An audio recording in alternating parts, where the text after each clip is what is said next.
Delaney had to move out of the way.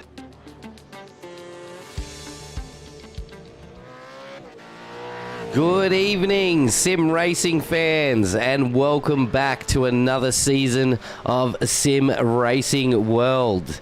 Tonight you have joined us for our first round of the SimRigs V8 Supercars Amateur Series here tonight at Spa for the start of our long road season. Tonight you have myself, Nathan ShiBBy Howard, and a new voice to the comms, but not a new voice to the league. We have Thomas Preech Riley joining us tonight, mate. How are you doing? Good, thank you, ShiBBy. Good evening, everyone. I'm very keen to get started tonight with our Supercars AM series here at Spa. 7 kilometres of track, and we'll be action-packed all the way through, I'm sure. Oh, mate, the amateur series every season is just getting better and better. The driving standards are getting better and better. And if you want to see pack battles, this is the series. This is the series. I'd like to show a big, huge round of support for, of course, SimRigs, our sponsor for the V8 Supercars. And, of course, as always, they haven't left our side for over 4 seasons now, a Dragon RC and all other sponsors involved. Yes, thank you very much, Rob. He does sound like he's a bit underwater. We're working with what we've got, and some people's internets aren't the greatest at the moment. But we'll smooth that out as we move on. So this is round 1. There is no points at the moment to talk about. But let's have a look at some of the drivers on the field at the moment. There is our table. So quite a nice spread of AM drivers tonight. Mr. Petar Pavlovich in the KFC Mean Machine. These cars look fantastic every season. Joe Mahoney as well. Yeah, for Race on Oz. I did race in Race on Oz in our ACC series for a little bit. Joe's a great guy, and he's pulled out a great livery here with GTIT. Looks lovely with a bit of chrome accents. I like the colour changes across the field, and we go from, you know, some very bright, shiny liveries to sort of a matte look. And in real life, I'm not a big fan of matte looks, but I'm telling you what, that does look very smooth. Talking about shiny liveries, Andrew Cowan from Performance Sim Racing. I do believe, I'll probably have to double check before I put my foot in my mouth, but he took out 3rd in the AM Championship last season. I'm just going to double check. I should really do my homework. Sorry, guys. It's been so long since we've been racing that it's hard to pick. Hard to know what happened last season. So much happened. But here we go, restarting again now. I have moved house and all sorts of things. New job and everything. Hello, little miss. Are you going to bed now? Give me 2 minutes while I say goodnight to the little one. All good. Stephen Martin here. Century Motorsport in another KFC car. This time the Mustang. It's very, very strong indeed. Got a bit of a retro flavor on the bonnet too with the little triangular point. The gap at the top though is only 0.09 of a second between Daly and Marnie. She's nice and close. Tim Nicol now, Quantum Tint Solutions, Quantum Pecky's Performance Racing.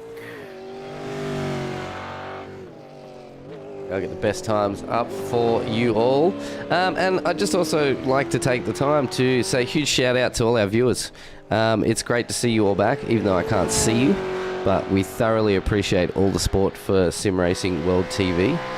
And I can't wait to bring you another awesome season for the long road. If you don't know what the long road is, it is some extremely long tracks this season from all over the world. So it's going to make the sprint rounds really interesting, I think. That's what I'm going to be looking forwards to this season. Yeah, definitely the VIR, Daytona, Watkins Glen and Nürburgring as our sprint tracks. But Spa's only the start. We've got Sebring next week, which is great fun in supercars, that's for sure. Suzuka, Coda on the GP layout. Obviously, the Supercars went there in real life in 2013 in the start of Car of the Future. Took the West layout, took a little shortcut through just after the start of the S's. A little jump in there as well, but we're doing the full thing all the way up to the hairpins, so watch some pretty high top speeds down the back straight, as we'll see here on the Camel. Average speed tonight is around 180 Ks. I think they're only getting warmed up, mate. Absolutely. So, also, just like to let the viewers know, this is the first season that we have launched the top 10 shootouts for our AM drivers as well. So this will be their first top 10 shootout officially for our AM series. So I think we might have some nervous drivers once we see who lands into the top 10. We saw it last season as well, with even some of the pro guys getting a little bit of hot lap nerves and just taking that little bit of corner a little bit harder and copping themselves to 1X and not actually being able to finish their top 10 lap.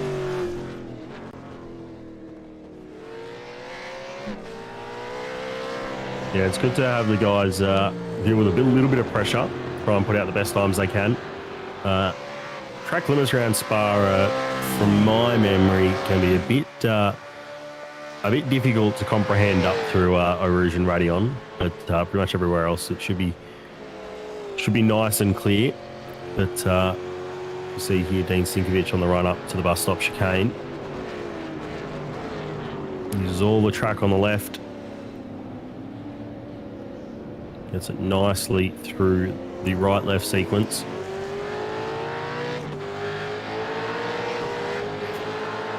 For everybody watching, that's called the bus stop because of why? It used to go left-right back quite a few years in more of a bus stop shape, and then they would rejoin the straight through the middle of that camera shot. But they redesigned it, 20 years ago, maybe longer, and now it's become one of the best overtaking spots on Spa as a whole. Also one of the biggest action spots. 2 years ago, I think at the Spa 24, there were, I don't know how many cars went off there, only 6 hours in torrential rain, and there was chaos down there in the braking zone. Hopefully we don't see much of that tonight, but it'll be on for young and old, that's for sure. Cold tyres, lads. The warning is out. Cold tyres, you don't win the race on the first corner. Well, that's what I've been told. I've seen a lot of races won on the first corner, though, because the front pack wipes everybody out and one guy manages to get through. Yeah, I don't think that's the way races are meant to be won. No. You can certainly build yourself a gap after the first corner. Are we starting on the original start line? I think we are, aren't we? The old start line down the hill. So means that the run up through Rouge and Radeon, if that's the case, will be too wide, most likely. So that'll be very fun to watch. And then slipstreams all the way up Camel Straight. It's going to be a solid race tonight. What a great track to start the series on, too. Just a classic. It is the classic pits layout. Even better.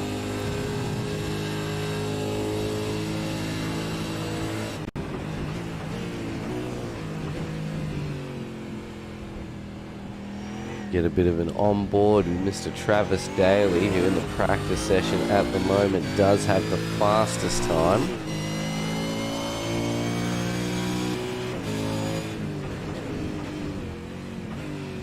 Hear the lovely purr of that V8. Oh, as he gets a little crossed up out of that corner there. Foot to the floor.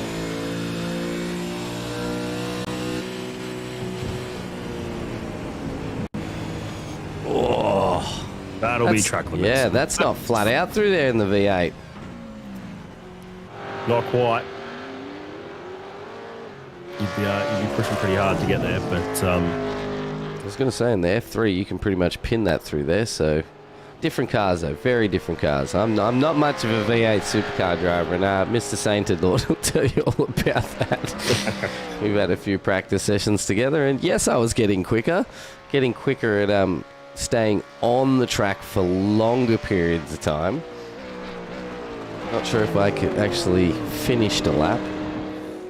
Not my type you're of just car. spinning inside track limits. Is that what you're saying? Yeah.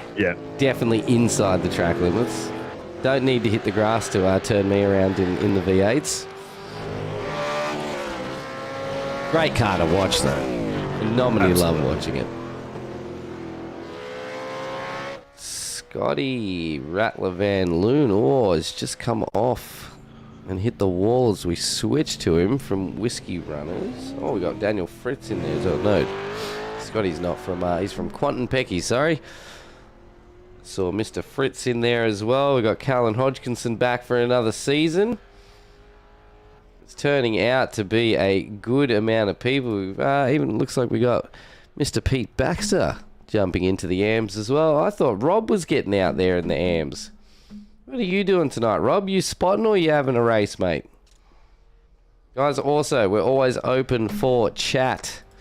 If you want to shout out your team you race for, or give us some dirt on your driver, so we can have a bit of a laugh and a chat, let us know in the comments below, or to the side, wherever they are on your screen. Mr. Bloody Greg Lee comes flying through in the green machine. Good to see him back in the green machine.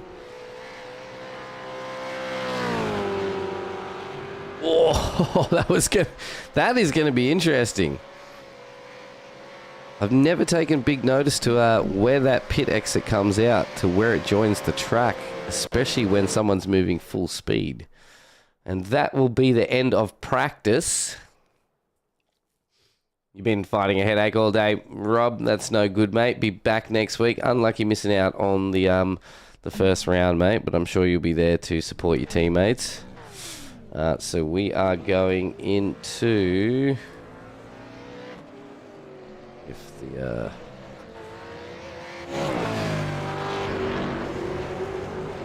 moving into qualifying now. Cars will start rolling out onto the track. This is open qualifying, 40 minutes. And then the top 10 will move through to the shootout. It's going to be interesting.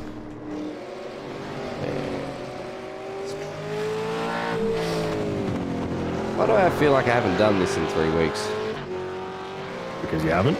Yeah, that's probably why.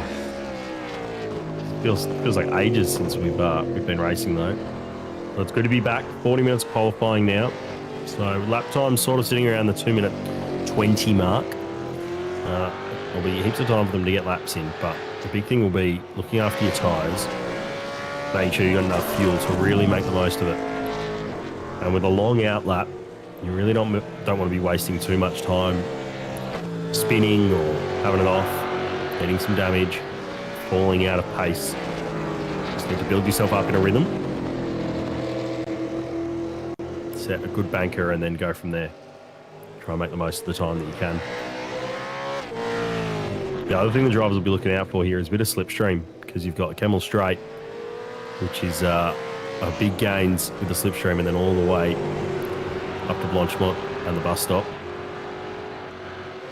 You can see here with Peter Pavlovich.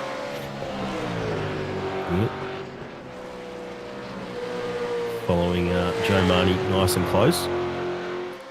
He'll be looking to try and make the most of this slipstream here as he gets ready to start his lap. He's got to go all the way around La Source and get the start line on the old pit straight. Well, our pit straight for tonight.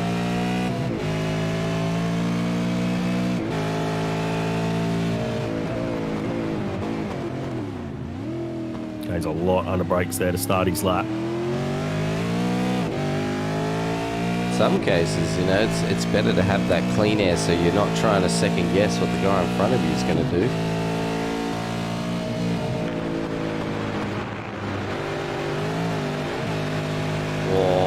that track limits? How think it might far have can been. you It go was to close. the left on that? Yeah, he's backing out, I think. Yeah, he is. Joe Marnie, I think, might have stayed in. So I'll stay on board with him here.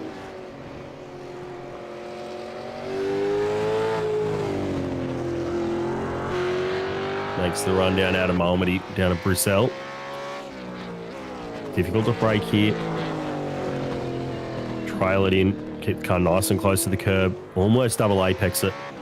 The run down to No Name. Don't want to grab too much of that curb. It can really unsettle the car. Use all the exit. On the run down to Puon now. This car nice and in. Uses a bit of the exit there after the first curve and then cuts it back all the way up on the AstroTurf. Go down through Piff Paff. Try and focus on your run out of the left-hander here. Get all the power down nice and smooth. He's on 3 purples, which makes sense. He's the first one to run a full lap.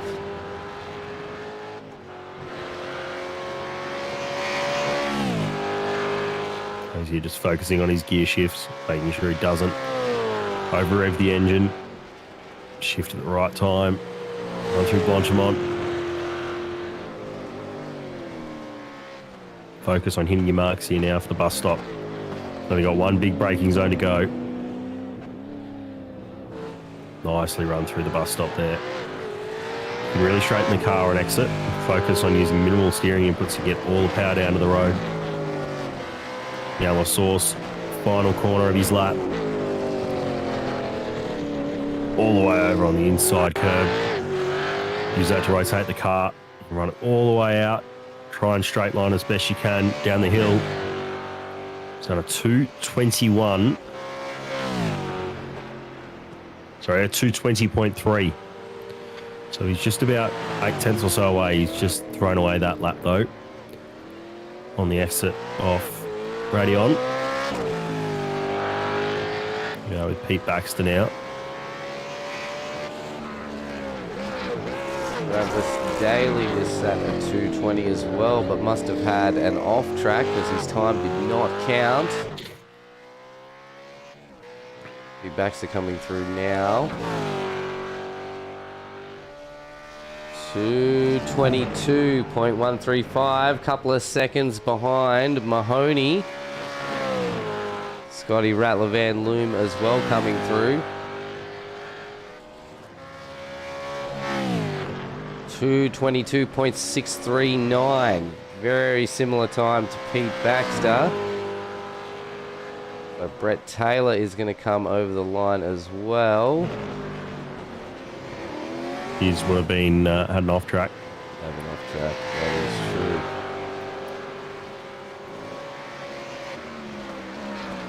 Daniel Fritz jumps up there with a 24.3.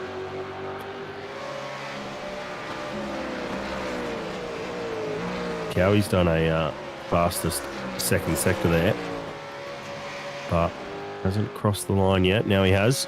Might have just given himself a bit of a gap.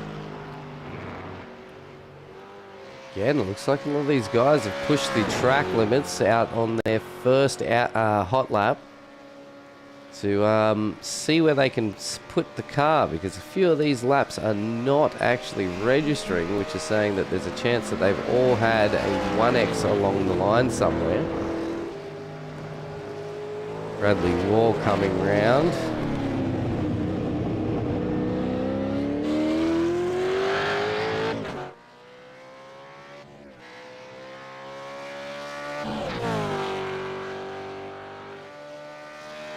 Got a time, Mr. Brad? No, another one with no time set.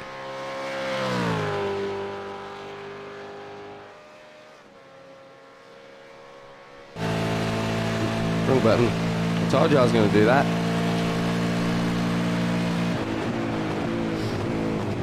To tidy up the timing tower for you there, guys, so you can actually see what's going on. 6 people have managed to set times. And Leaky has squeezed himself in there with a 2:23.865 and Fritzy 2:24. 2.355. Mahoney is now back on another out lap. Baxter is coming through again.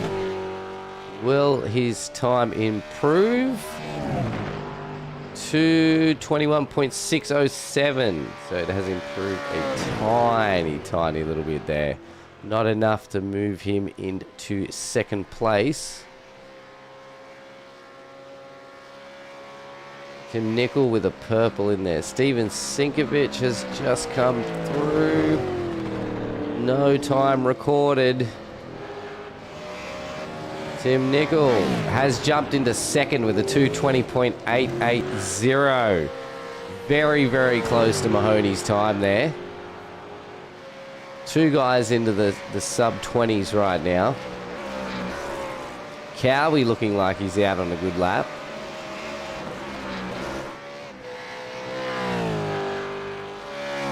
Where does that put him?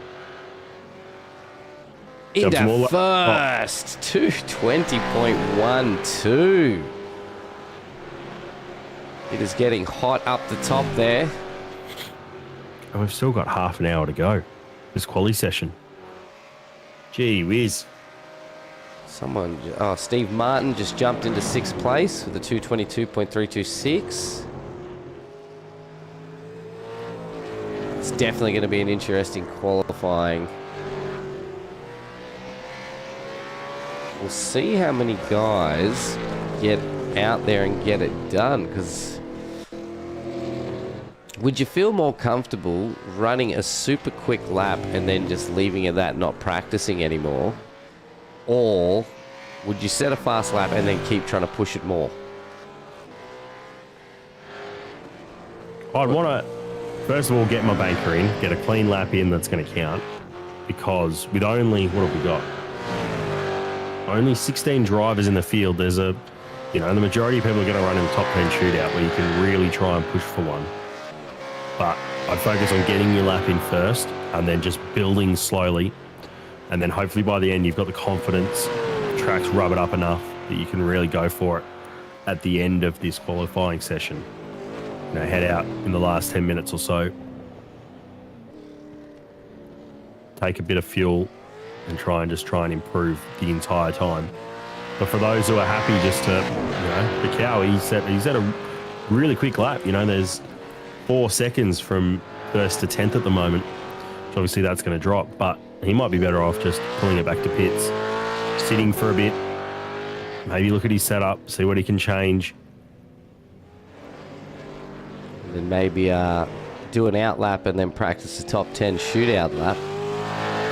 Definitely. I'll be looking to do that probably in the middle of the session when everyone else is sort of pushing as hard as they can. That way you can start to see, if you're going to improve your lap, that'll be the spot to do it. Stephen Martin is on all 4 personal bests at the moment, and at the moment he sits in 7th. We have seen personal best jump straight up the leaderboard. Tatar Pavlovich with 1 purple sector. Is it going to be enough to move him up the leaderboard? It's not. Steve Martin was on personal best, but he's pulled into the pits. I was excited to see what that was going to come across as. It's just teasing us, mate. Just teasing us. Cowie heading. Cowie's going out again now. Quite a few cars out there at the moment. Guys, don't forget, if you are a fan of iRacing and you want to get involved or know someone who's into sim racing and want to get involved, our Amateurs League for the V8 Supercars is an awesome place to start. Not only is it a development league, but the guys in this league love sitting, having a yarn, having a chat, and are more than happy to help you out with some tips and tricks.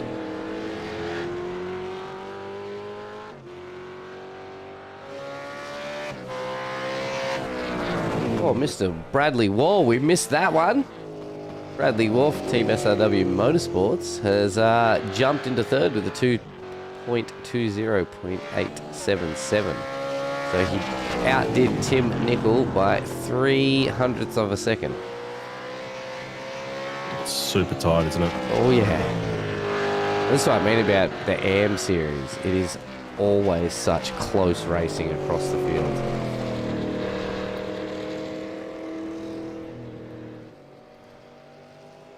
But Dean and Stephen is out there now. Mr. Spinovich himself. Oh, look nice and settled there on the run out of the source. See what he can do. He's not set the timing screen alight. He might be looking to start a lap now. Hasn't got one valid yet. Travis Daly jumps up into third place. Yep. 220.41. Now the 20s are starting to roll out.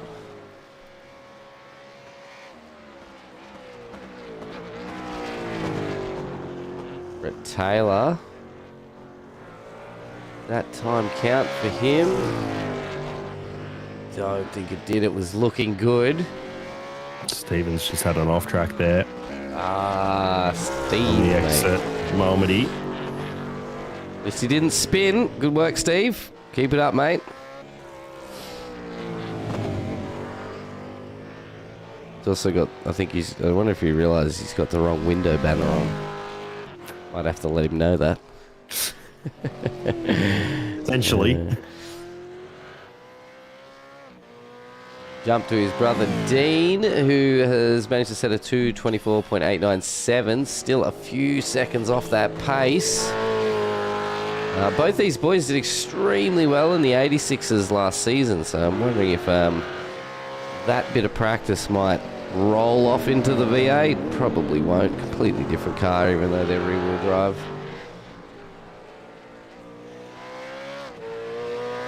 Joe Mahoney with one personal best sector so far. I wonder if he's going to be able to pip Cowan. Extremely close times between the top 5 at the moment.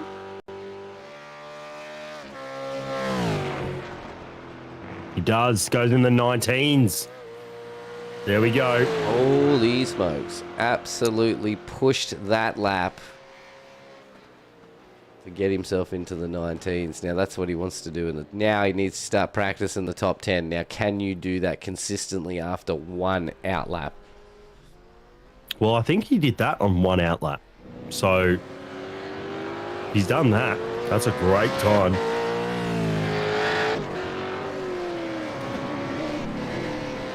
It's up Pavlovich on 2 personal bests. Is it going to be enough to pull him up the board? Over the line. 2:20.157 moves him into 3rd place. Oh, big power slide. Oh! I think he was excited about that. Oh. Oh, Cowie's on purples. Cowie's on purples. There's 2. Keep it on the track, mate. Keep it smooth.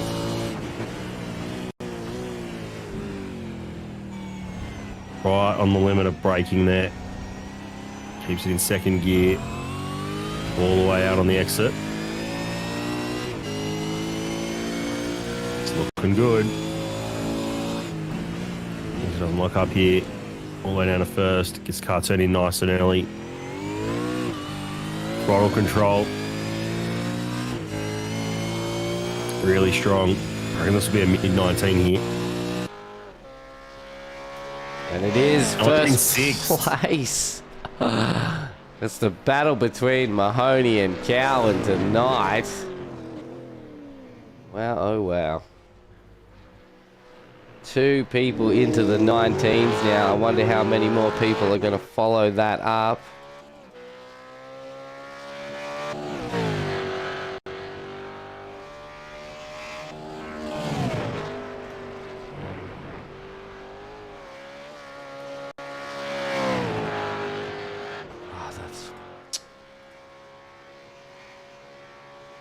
If you could hear any of that sound stuttering in the stream, guys, so sorry about that. For some reason, Facebook stream is running in the background and it plays havoc with it. So it sort of sounds like the cars are coming on and off the accelerator.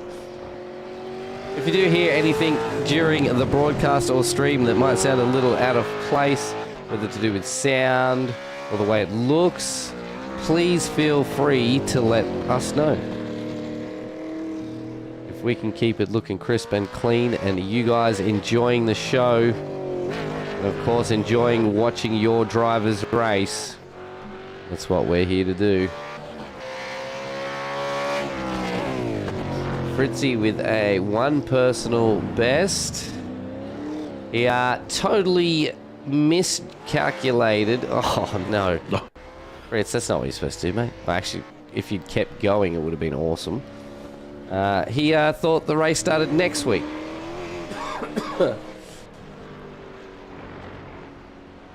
Totally was unaware that there was a race tonight. Scotty Rattler Van Loom is finally on some personal bests of greens out there. In the Pecky's Performance from Quantum Tint Solution car. I'm loving some of the colours people are throwing through their paints this season.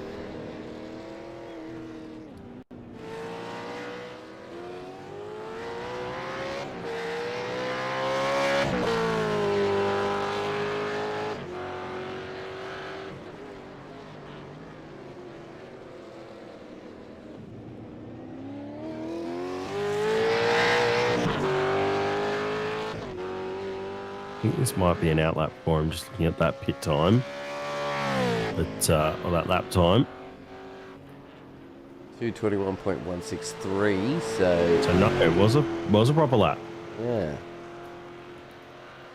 Nailed his last same lap time.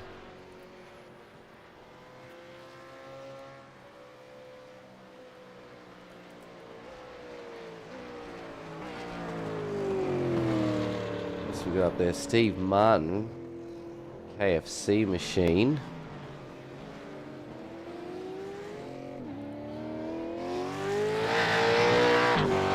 Hamish Munro has dropped in to say, Scotty, well known to Vets viewers on Friday nights for Split 2. Bloke's got some great pace on his day. Well, let's hope it's his day, mate. We're here for a good race. And welcome into the chat, Hamish. Steven Sinkovich with a personal best rolling through there as well. Is he going to be able to finally set a time and move himself onto the board? Just locked up there, locking inside front. Run down. Drop the rear wheel off the curb as well, which will now help you drive out of the corner. But all he needs, the valid lap here. And it's not. It's not. Unfortunately. Unfortunately. It's all right, Steve. Get your practice in, mate. There's 9 more rounds after this one, bud. No, 8 rounds. How many rounds we got? Oh, my gosh.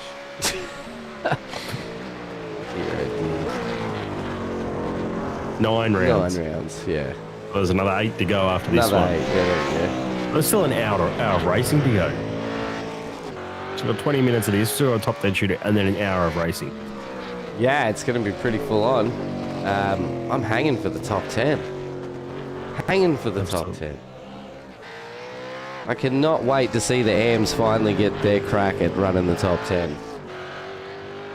So, tonight, this is our racecraft qualifying, which then will also move into our racecraft top 10 shootout. So, huge thank you to Racecraft for sponsoring our qualifying and top 10 shootout, as well as Simrigs and Dragon RC, Warren and Brown, Melville Equipment, Rim Industries, and Toyo Sim.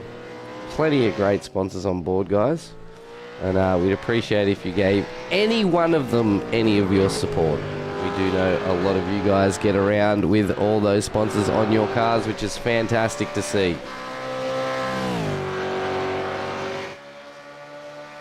Got Steve Martin. Is he going to leave us with a lap this time, or is he going to pull into the pits again on us? Well, he's on 5 personal bests. What has that done for him? He has jumped 1 spot. He's jumped Mr. Van Loom. That has locked him into the top 10 shootout at the moment. Mr. Daniel Fritz from Whiskey Runners is on the verge of elimination. Yet with 15 or just over 15 minutes to go, it's still anybody's race. Mahoney on another purple sector.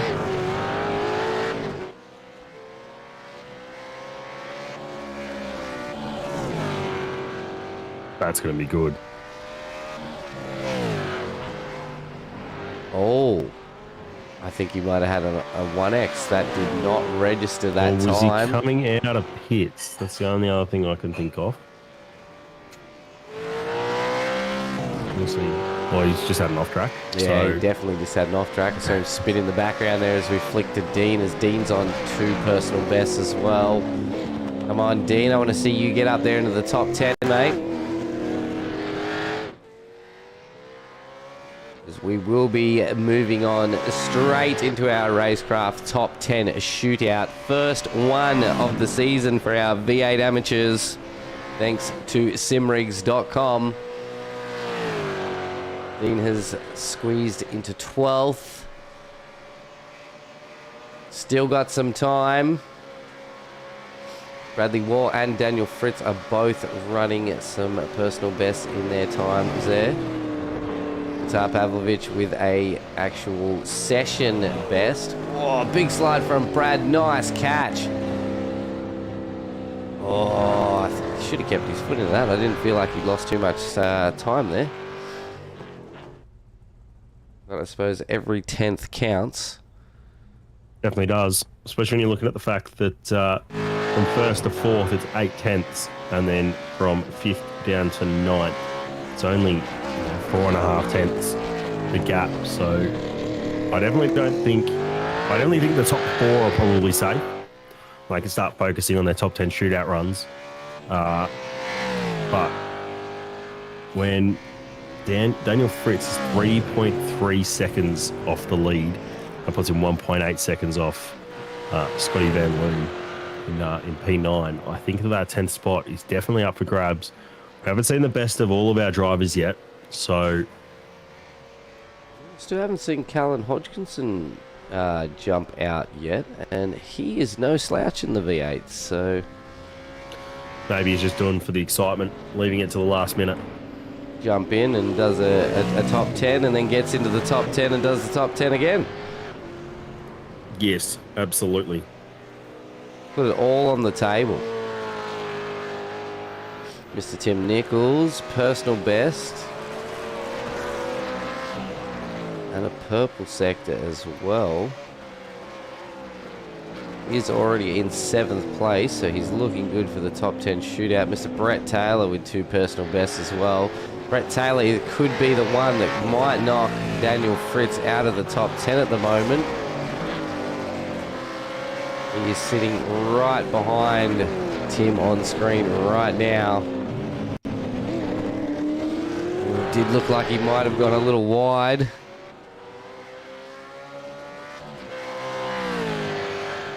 Tim comes through, Brett comes through. It's Brett we're going to be watching. And I think he did manage to get an off track on that second to last corner then. Just missed it as he went off camera.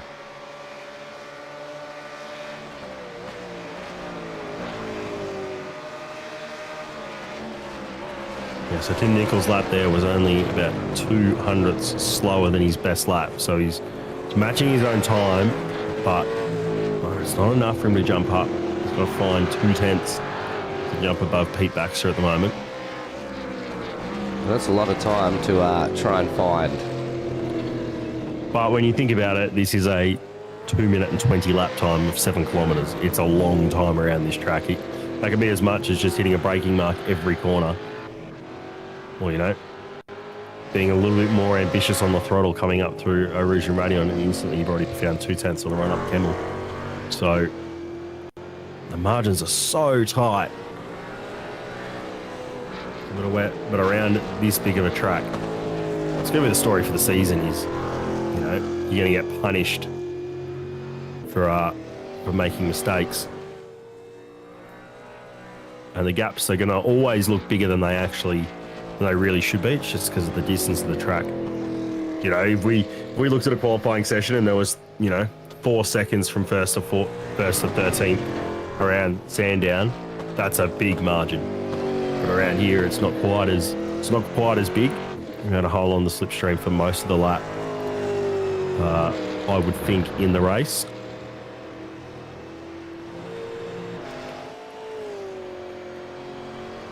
Cowie here on his outlap.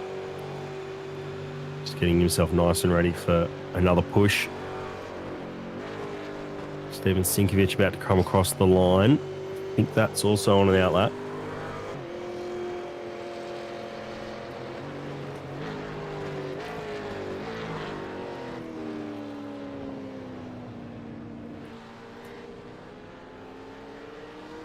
Got Brett Taylor there, who's set a personal best lap time. Sorry, personal best to the first sector. So comes across the line now. Oh, and he does go up to 10th. He's outdone Fritz by 200th of a second there.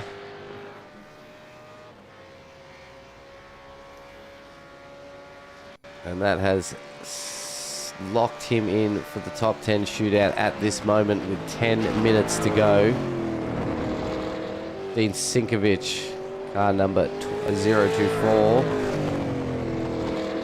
Personal best in there as well. Is he going to be able to squeeze his way into the top 10? Has managed a 2:23.28. He only needs to find a second out of this lap.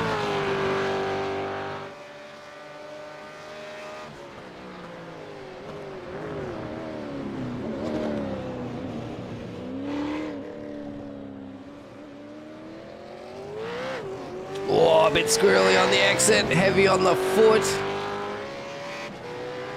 2 personal bests so far.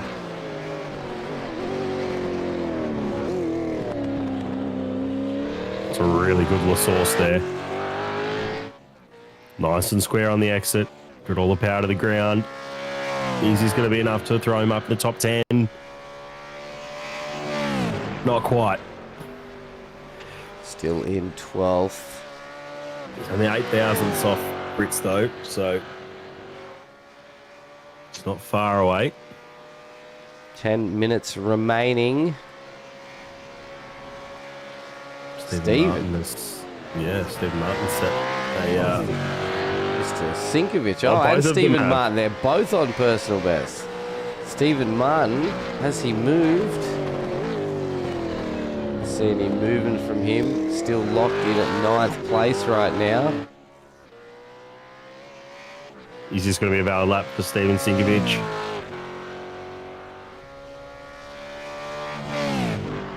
No. Again. Must be really pushing those track limits. Oh, big slide. Oh, nice catch. Travis Daly is on the push again, so it looks.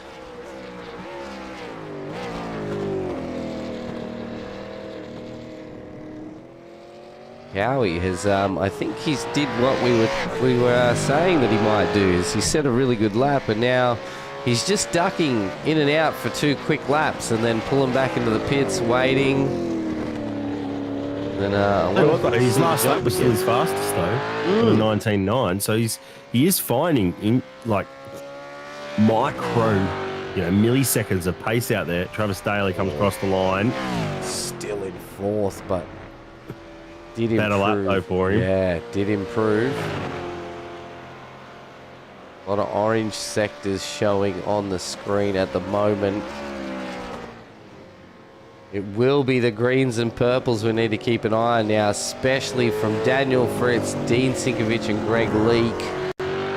They will be the ones we'll be watching to finalise the top 10 shootout with 8 minutes to go.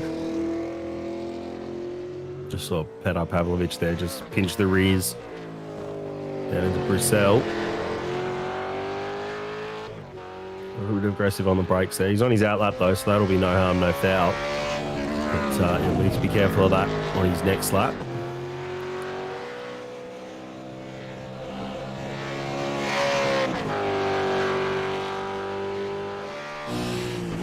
Brett Taylor is on his 12th lap at the moment of the session, most of anyone.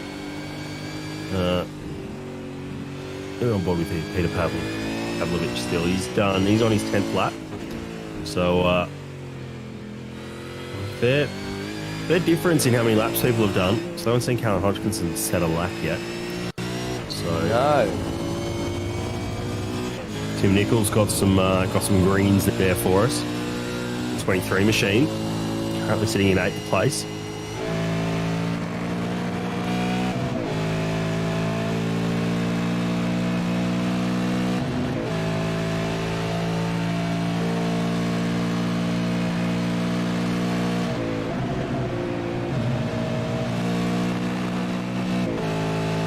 Gosh, these cars sound good.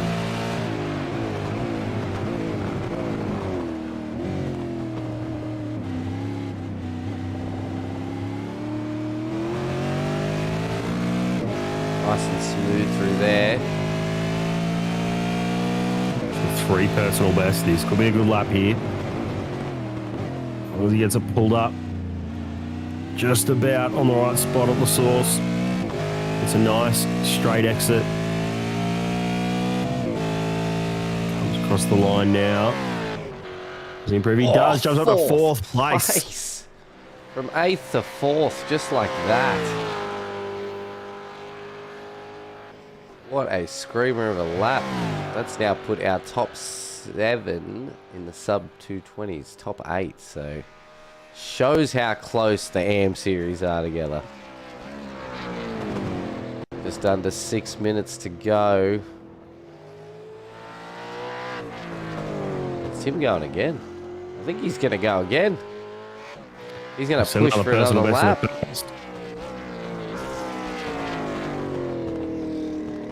Get into it, mate. Push hard.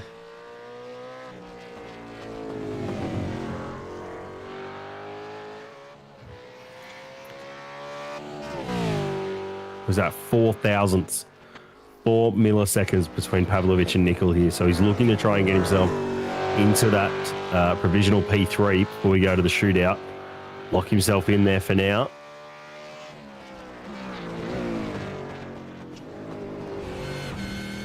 Chim Sends it into Piff Paff. Pushing so hard. Runs it right out to the edge. Down to campus. Oh, a little bit squirrely on the exit. Hits the rev lights.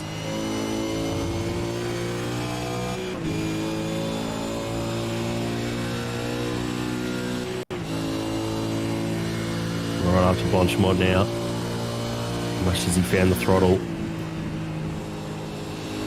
Comes out of it just a little bit. Watch those lock lights on his steering wheel to see if he pinches a brake here. No, nice and straight. Takes first gear, short shift second. Change of direction. Running up the line now. Right up to the source. Watch the brake lights again, see if he pinches a brake.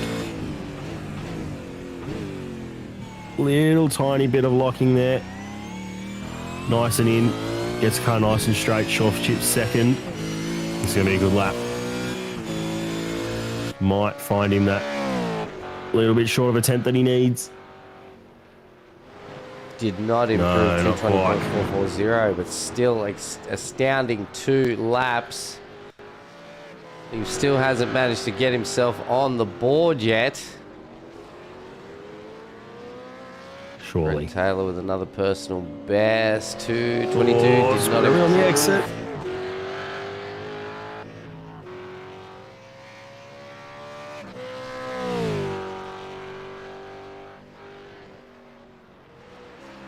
Still hasn't done it. Still hasn't managed to get himself on the time.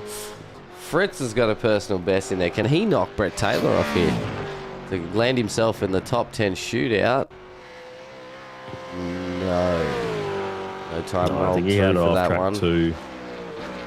So Brett Taylor's in the pits at the moment. Peter Baxter, Scotty Van Loon, and Cowie, they're all in the pits at the moment. They've all entered pit lane. All other drivers in pits as well, but looking to see what Dean Singovich can do here. He's got a personal best in that 3rd sector. Just comes across the line now. Hasn't found anything. Must have had an off track as well. That wasn't updated. I think Joe Marnie's just going to start another lap here. This will be a good indication of what his shootout speed is. Does he keep it inside? I think he does. I also think he got air over the top there. It's pretty easy to do. Stephen Martin's got that. That's not how you take the camel straight, I don't think. What's happened there? Hope that's not a malfunction. Car's still in 6th gear. Yeah, it was odd. He just pulled... The car looked like it just ripped itself to the left, and then he struggled to get it back onto the track, and he just sort of parked it where it was. Fritz is coming through on some personal bests. This will be interesting.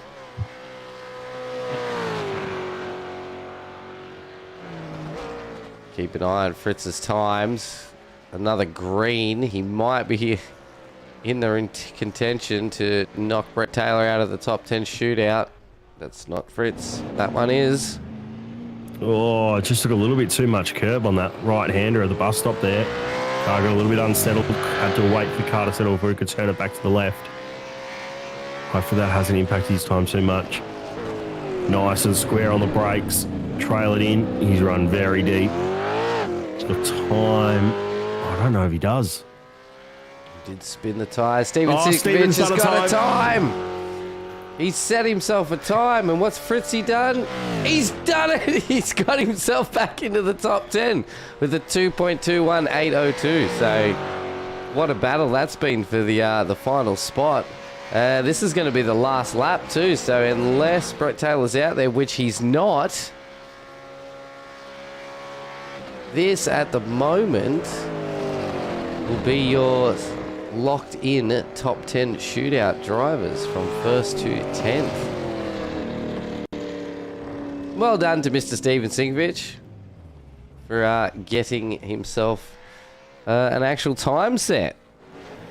Persistence. Teasing us all the way to the end, wasn't he? Persistence, mate. That's what it was all about. Absolutely. He's still gone on with it. Nice little apex there at first part of Pouon. Another one there. So he's definitely hitting his marks. It's just gone a little bit deep there. Takes the later apex though, which sometimes works for you.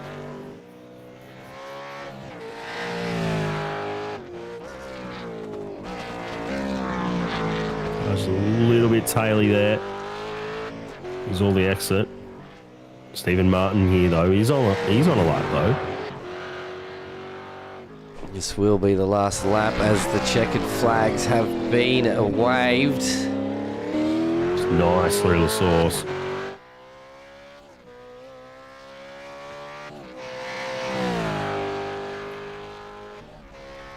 Well, he does find time. He jumps up to 6th place there.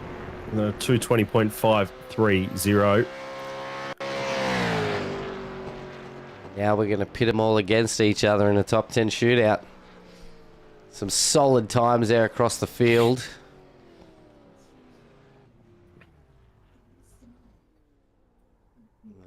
Sinkovich is going to do the usual Spinovich.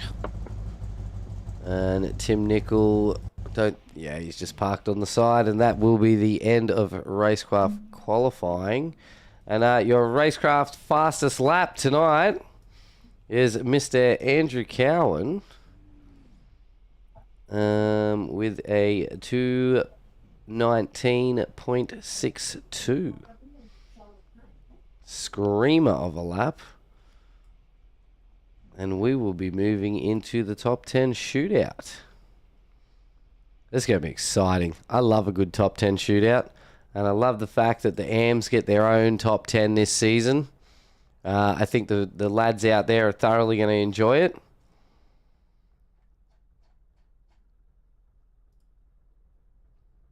So as we get set up, bear with us.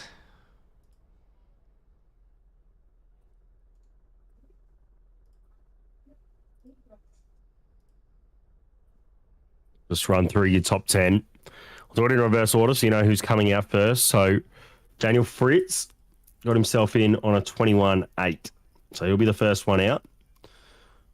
Then we got Scotty Van Loon on a 20.8. So just a second faster than Fritz. That's all right. It was nice and tight for that 10th spot to get in. Peter Baxter will be next out. Then Bradley Wall, Stephen Martin, Travis Daly in the 777 machine, Tim Nicol, Petar Pavlovich, and then the top two are trading punches early on in that session will be Joe Marnie and Andrew Cowan.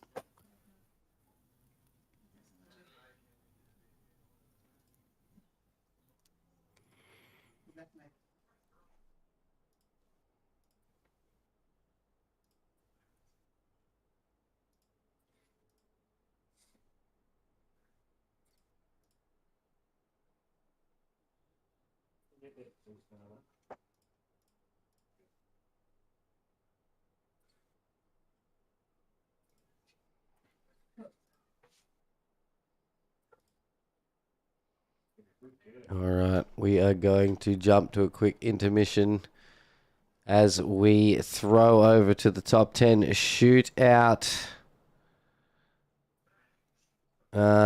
session. Bear with us for 5 minutes, guys, and stay tuned because we will be back any minute.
Welcome back, sim racing fans. Thank you for sticking with us through that short intermission. We have returned back for the Simrigs V8 Supercars AM season series for season 2 of 2023, as we are going to head into our top 10 shootout for the first time for our AM drivers. I am heavily looking forwards to seeing how these guys take on a top 10. A lot of extra pressure involved tonight. And I think the smallest mistake will either set or remove you from your lap. So, yeah, it's one of those tracks where we spoke about it. We saw a lot of track limits issues, or laps getting deleted in the earlier qualifying session.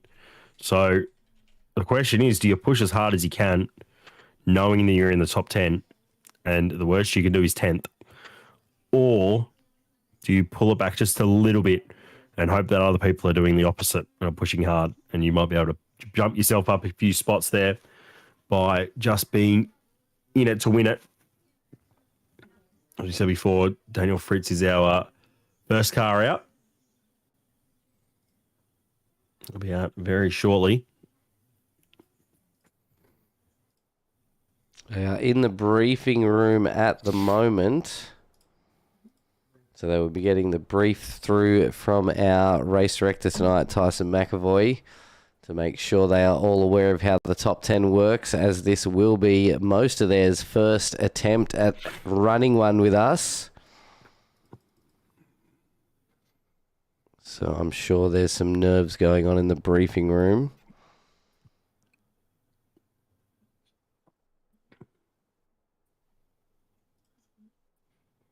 I have let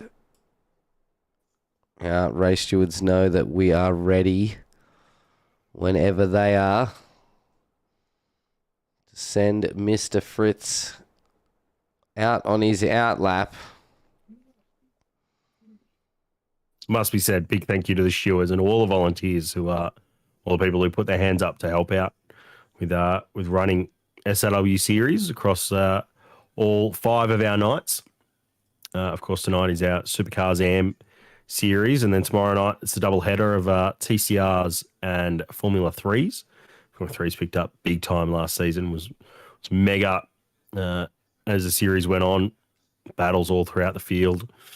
And then Thursday night is our special night with a little competition I think we're running before we jump to the Toyota 86s. I had some good racing as well last season. I don't know how they're going to go on the longer tracks, but we'll see. Lots of drafting with those. And then our big night with a lot of cars involved for our GT3 series. I can't wait to see that. Some really good GT3 tracks in the calendar this year. So should be some really tough racing. Lots of fast drivers in there. Let's make the most of it. And then, of course, Pro-Am Super Sunday, I'm going to call it. Our Supercars on Sunday, where big field, lots of supercars, lots of tight racing, door-to-door battles everywhere. Definitely, mate. And talking about the Friday, long tracks and 90-minute enduro. So I think it's going to be a nice add for the GT3 this season.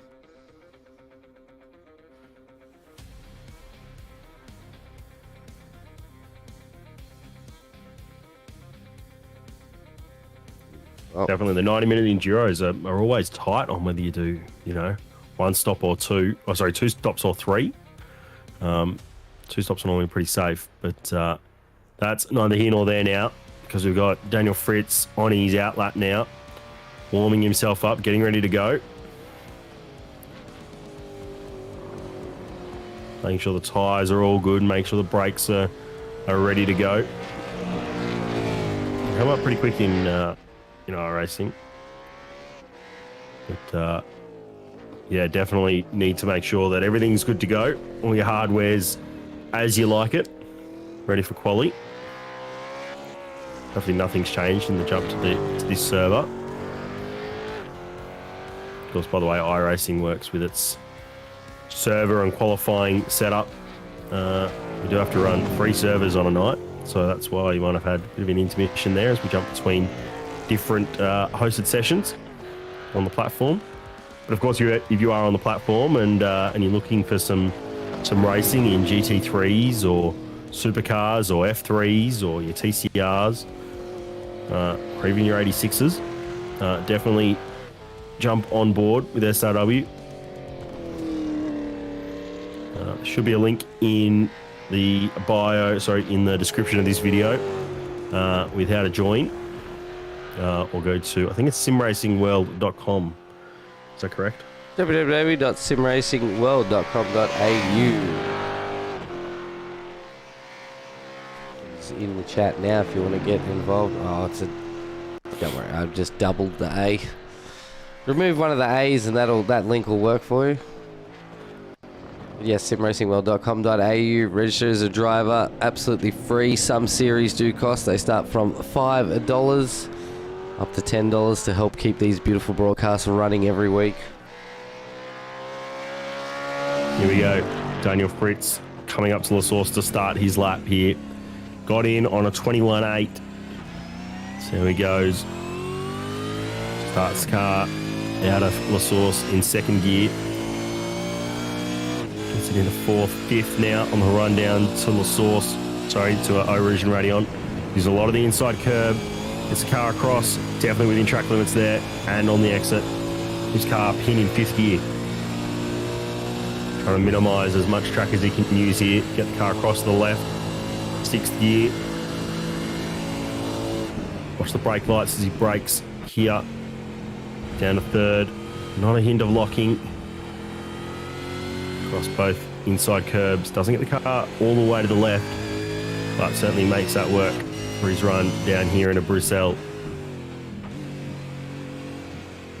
Takes a little bit of a wider turning, keeps the car pinned against the inside curb. Ways you can take that corner. Use a little bit of the exit, a little bit of the outside curb there.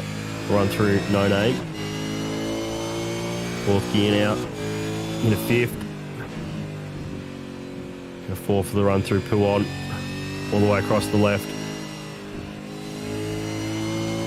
Nice, steady on the exit there. He's got really good brake control at the moment. Car's sitting exactly where he wants it to. Leaves it in third. Just a little bit out on the exit. Should still be okay though.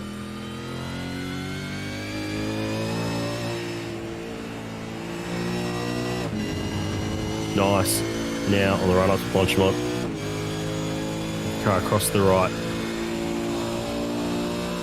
Meanwhile, some of the run through the left kink here. Then hold on tight as you run through Blanchimont. So here's all the exit.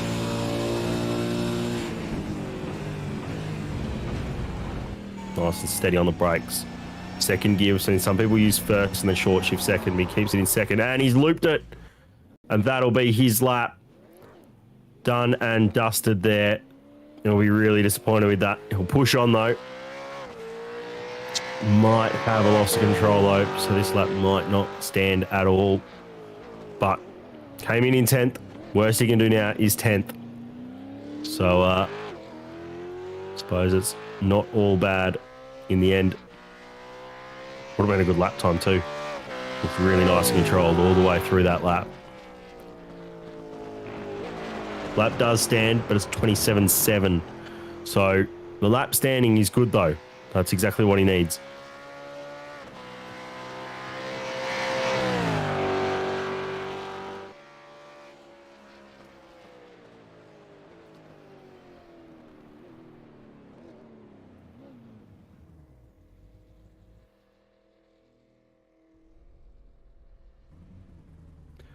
As we get Fritzy in here now. Fritzy, how you find that, mate? Well, I think the fact that I was a second slower than the car ahead in qualifying is just happy to somehow not get a 0x. So anyone else that gets an off track, I bump up a spot. Yeah, that's I was saying that's a bit of a welcome gift, I suppose. Did you just get to a bit aggressive on the power out of the bus stop there? Yeah, I saw the green Delta and it got me a little bit too excited. We're all racers. We all do it, mate. Yep. So what's your plan for the race? Survive is the plan, and the way it's been going, hopefully not a drive-through for incidents. That'll be a good goal. Look forward to watching you, mate. Have a good one. Yeah, too easy. Good luck. Talk to you later. Catch up. Well, a 0x for Daniel there leaves him in with a 27.7 to go with. As we jump now to Scotty Van Loon to start his lap in the Pecky's Mustang. Nice and safe through Erosion Radion there. Keeps it nice and square. Run up now to the top of the Camel Straight. Make sure it doesn't lock up at all. It's got a green first sector. Might just be a little bit down on what Fritzy did. Runs it all the way out there on the exit. A lot wider than what Daniel Fritz did. Run down through Bruxelles here. Nice and tight. He uses a lot of that entrance curb. Keeps it within track limits nicely. Another green sector pops up.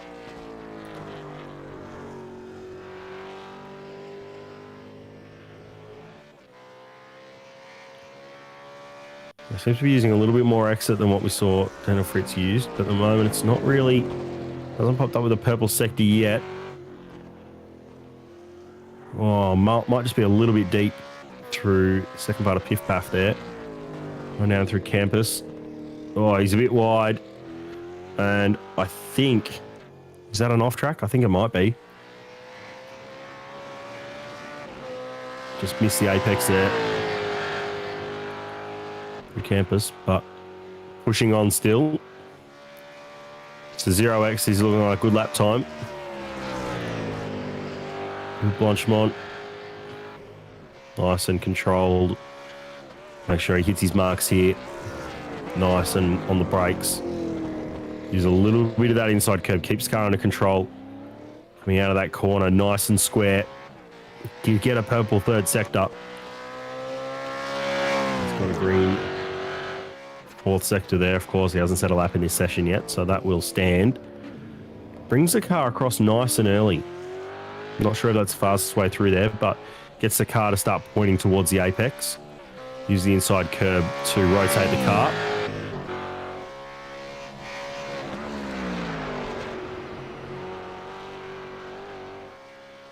And no time set. So I think that might have been a 0-8. Might have been on off track, as we said, down the bottom of the hill there. So unfortunately, he misses out on his time. As we get Scotty join us. Do you have a bit of an off track, mate?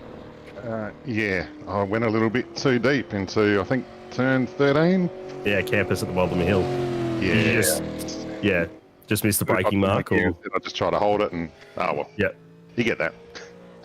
Yeah, unfortunately, that'll probably put you down in 10th at the moment. But what's your plan for the race, mate? Race from there.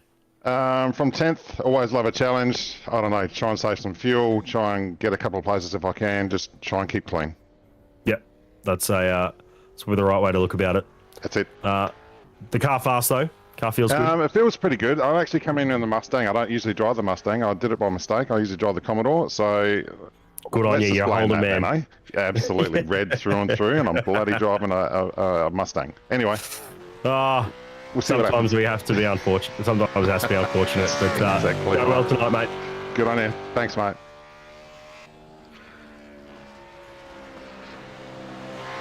Jump on board with the right brand here. With the Commodore with Pete Baxter behind the wheel.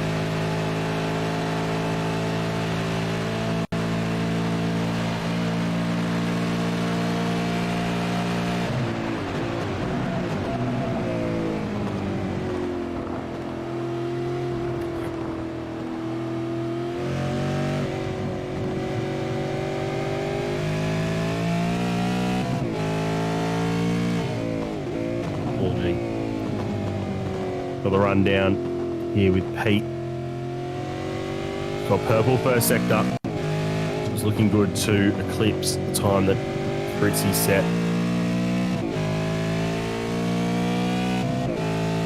Nice through No Name. Another purple sector pops up there on the rundown to Puon. It's 2 wheels on that apron on the exit there, and another 2 wheels there. Car looks nice and controlled on the brakes. Yeah, hits his mark nicely.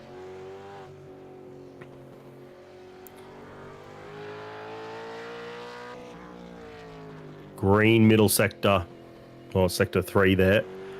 So not quite as fast as what we saw Fritz set.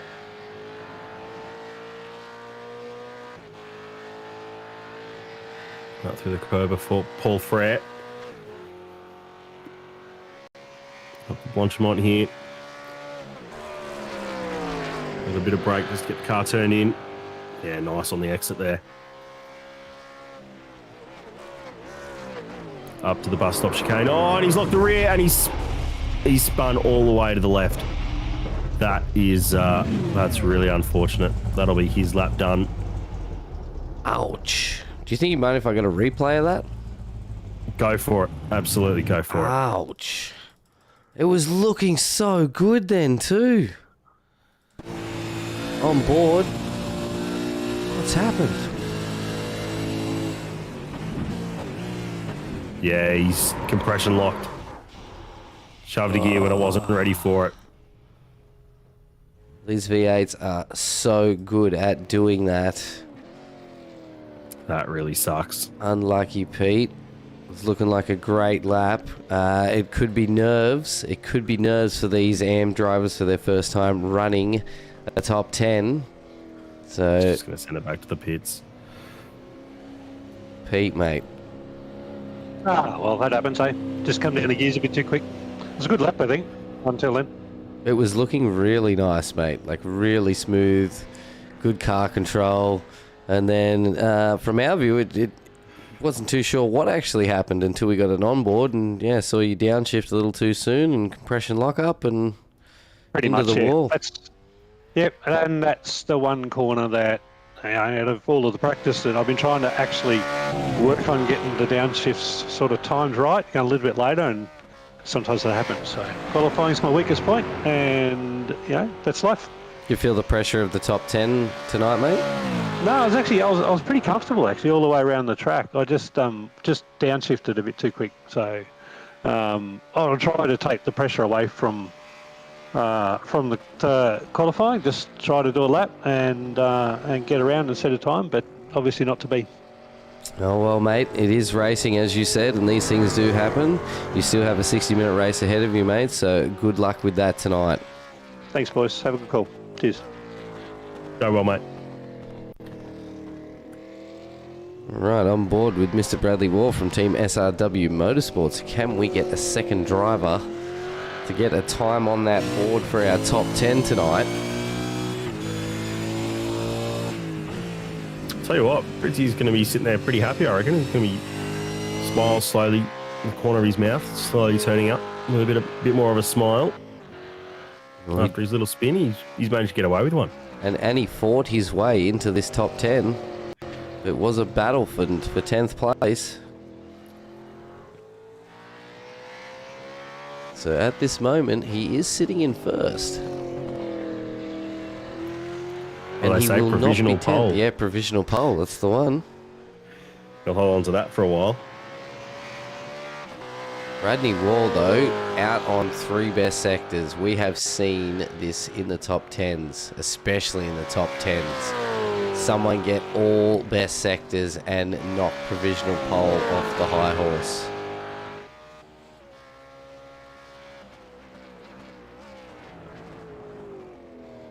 Looking Gets car really turn in, good. which is, yeah. Gets car turn in there. Nice and stable on the exit there. Gets car nice and straight before he goes full throttle. Gets the fastest of the 4th sectors so far. Just needs to get the source right. Brakes it nicely. Yeah. Clips the inside curb. All the way out on the exit. Shot a flame there. I'll have to see it. Run down the hill here. It's a 220.49. Can be very happy with that. Rack and lap. Bradley Wall. Hey, how you doing? Good, mate. Sound like you got a bit of a smile on your face. Little one. Feel good with that lap, bud? Did the first time we were back in the sim for a month and a bit to put in something nice and clean like that was, yeah, so good. Tell you what, mate, it bloody looked good, that's for sure. Good. Yeah, well done, mate. What a cracker of a lap. Looking pretty good for our provisional pole at this moment. Thanks, man. I won't keep it, but Oh, mate. we'll see what happens. Top 10 shootouts put the pressure on people, and little mistakes are easy to make. We saw it all through qualifying. It took a lot of guys, a lot of laps to finally get some times down, so you That's never know true. what's going to happen, mate. But solid work, mate. Beautiful drive in the first top 10 of the AM series, and good luck with the race this evening. Cool. Thanks for that, man. It's easy, Brad. You have a Good good one. luck, mate. Thanks, man. Yeah, Brad found another almost 10th and a half on his put in Yeah. quality to get in. So if that's a sign of things to come, I think we'll be on for a good for a 19-1. Whoa, outlandish prediction, but who knows? Could happen. Wouldn't be the first time we've seen some crazy things happen in top 10. Definitely not. Crazy Stephen things are going to Martin out. happen. It is the top 10. It's where they're going to happen. Yep. Stephen Martin there on the run, up Camel Straight. Looked like he might have just pinched the rears a little bit, managed to keep it under control. And now he's looking good all the way down through No Name here. Yep, stays within track limits on the exit.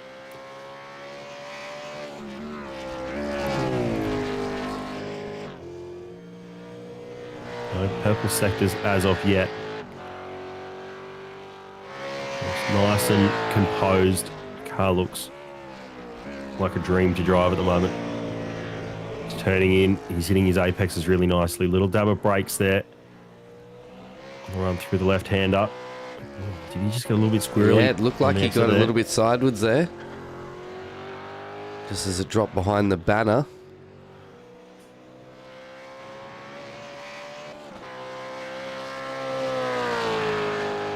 Right up to Ponchemont now.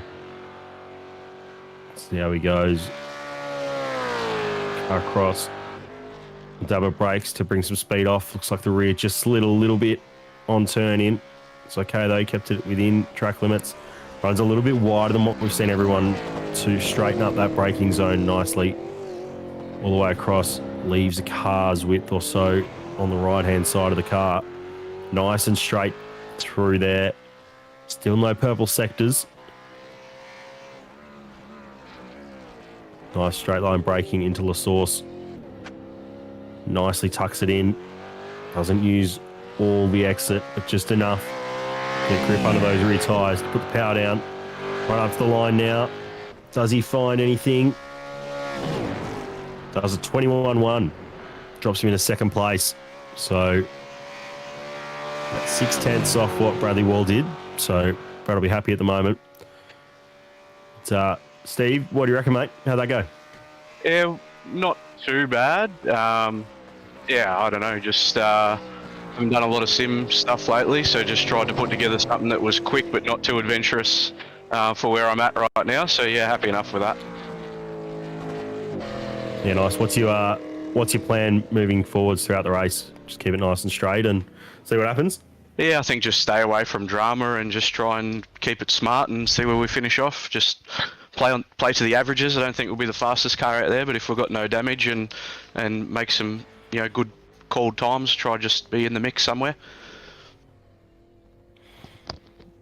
Yeah, nice. How's the car feeling? Nice and stable for you?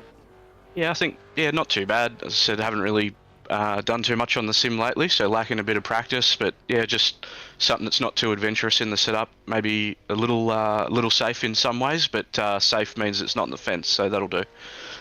Yeah, I think that's probably the best way to look at it. When you've got 60 minutes of racing to come, good luck, mate. Go well. For sure, thanks.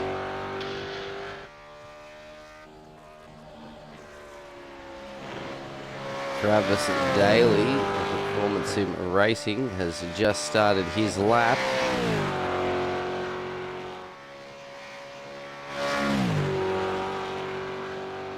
Looking good so far.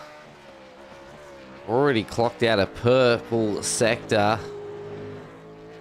Interesting to see if you can get a few more of those. The other guys watching now, seeing that purple. Oh, no! It wasn't commentator's curse, was it? But I think that's one and done. I think it might be. Is this where we were talking about? Like, do you just come out and push it hard? Like, you've had all this practice and then qualifying and just give it a red-hot shot go. That is the point of a top 10 shootout. Doesn't look like he's slowed down too much, though. He's still pushing. Yeah, grabbed a little bit of break there through the mid-apex, through the middle of Puon. So, not sure if that's just to settle the car down or if that's he's not 100% on it. I'm going to stay with him because he still seems to be getting through this lap. Let's see if the time registers. Definitely was looking in for a good time.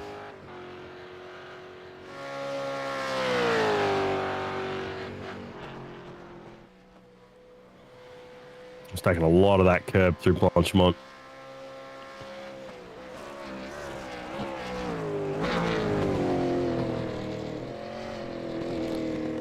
Car just stepped a little bit out. Oh, definitely stepped a little bit out there on the exit.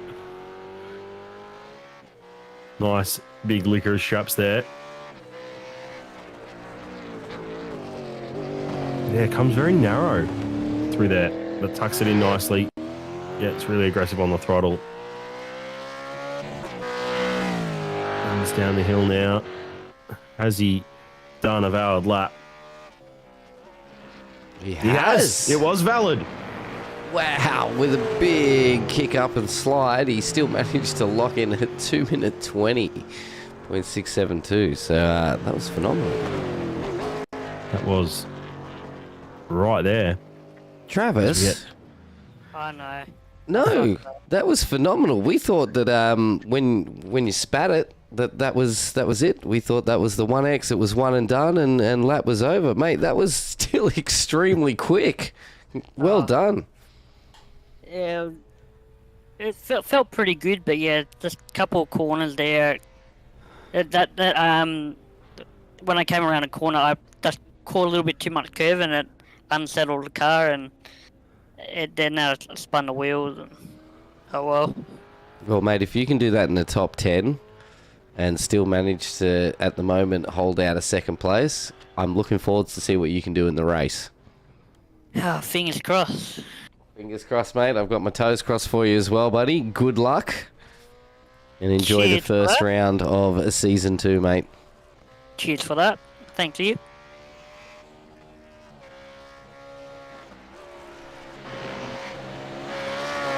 Mr. Tickle. Yep, that's it. That's his name from now on. Mr. Tickle.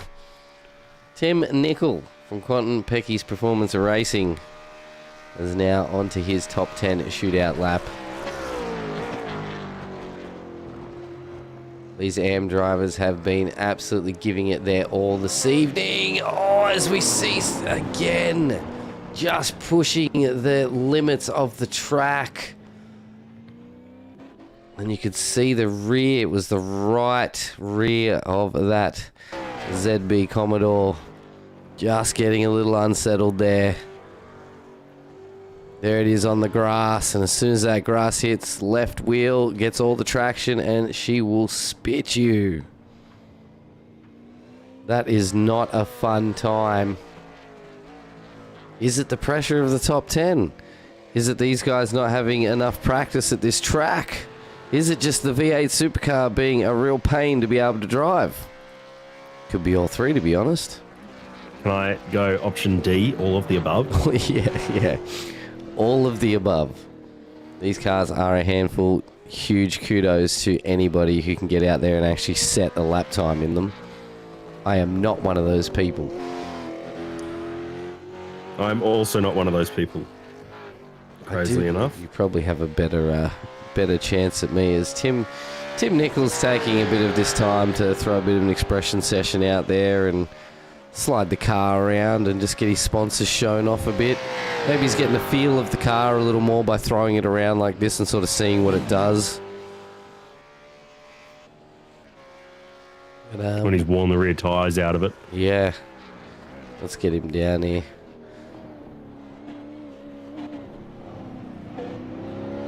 You there, Tim? I am. Mate, everybody's pushing it hard in this first top 10 of the AM series, mate. I know, right? Yeah, a little bit. I made a bit of a boo-boo. I was going good there. The first part of the track, I was happy. I was definitely up, but just I think I got a little bit wide coming out of turn 5 or 6 or whatever it was, and that didn't set me up for the next one. That was all over. It was the smallest of margins. Your right rear tyre just clipped the grass. Yeah. It would have been like half a tyre width, and once she was on that grass, she grabbed and spat, mate. Yeah. Yeah. Anyway, all good. On to the race. Anyway.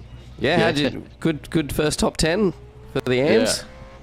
I've been off on holiday, so I haven't been behind the wheel for a while. So this is the first time I've been back behind the wheel for a few weeks. So seems like that's everyone's excuse tonight.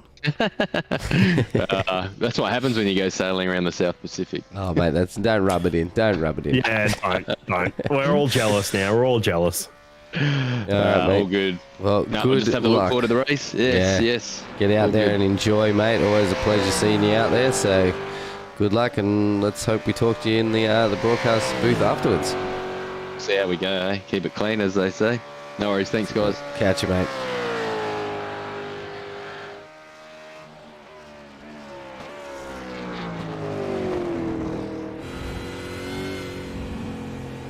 Right on board with Petar Pavlovich from the Century Motorsports KFC team.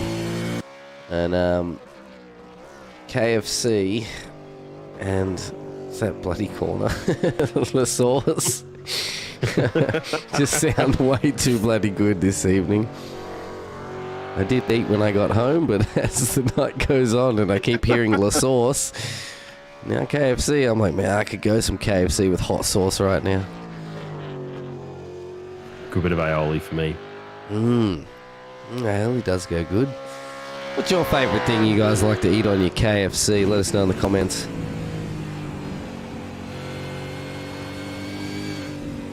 Looking nice and smooth. Petar is a very seasoned V8 driver.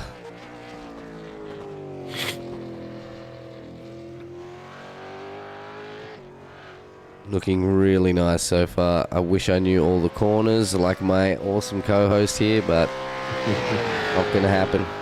I'll send you the link. Yeah, I had one open earlier. I couldn't keep up with the car though. Group Larchmont now.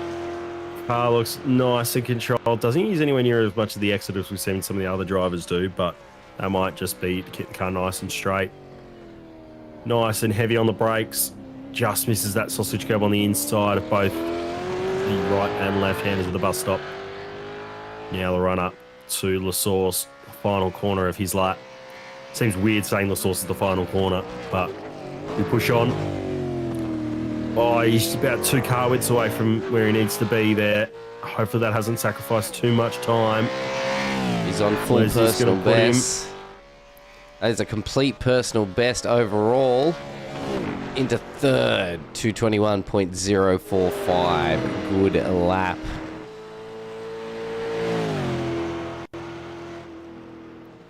And let's get him in.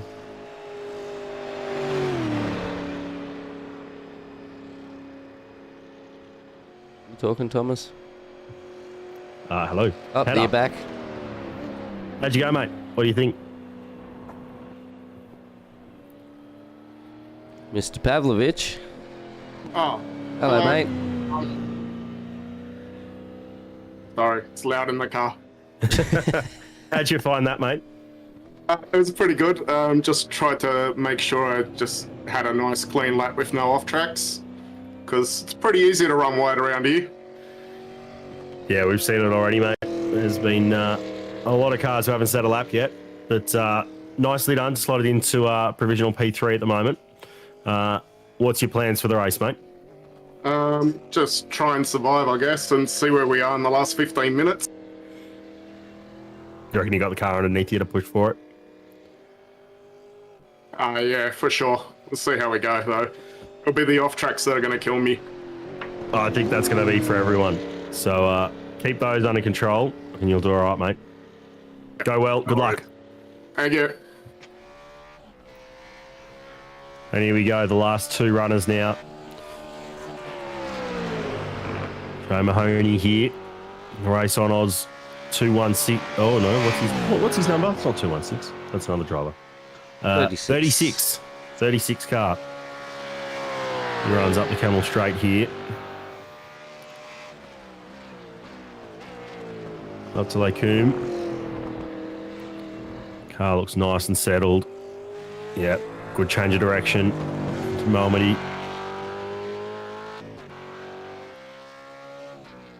And then the Bruxelles here. Just bobbled a little bit. And the brakes might be just about where he needs it to be. A little bit of curb on the entrance to No Name.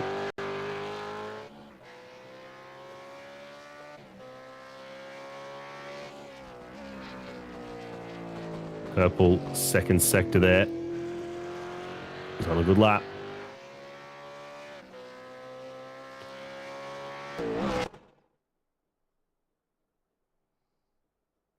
Oh, I think we've... Oh, he's back. Lost him for a second then. I was a little worried that we might have had a drop. Or is it me? It could have been my end, to be honest. Sorry about technical difficulties there, guys, but we are still on board with Mahoney. Purple third sector coming up to the line now for that end of the fourth sector. Coming off that timing line, run through Blanchemont. Uses a lot of the inside curve, a lot more than we've seen anyone else use. Hopefully that hasn't impacted his time too much. Comes up green. Breaks it in a nice straight line. Takes a lot more of a diagonal apex to apex approach through the bus stop.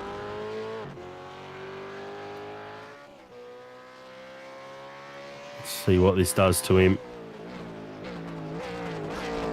Nice and control on the brakes. He cuts out in nice and early. That's probably the best we've seen. That's a very nice cut in.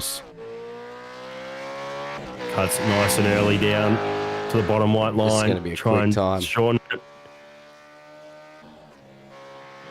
And it is to the top. Straight to the top. 220.3. Yeah. 1/100th of a second between him and Bradley Wall. Phenomenal lap. And Bob Jack has dropped in to say he likes potato and gravy with his KFC. Staple. As we bring Joe Mahoney in, mate. What a phenomenal lap that was. Did it feel as good as it looked? Thanks, boys. To be honest, I stuffed up a couple of spots. Bus stop, I think I lost a bit of time in there, but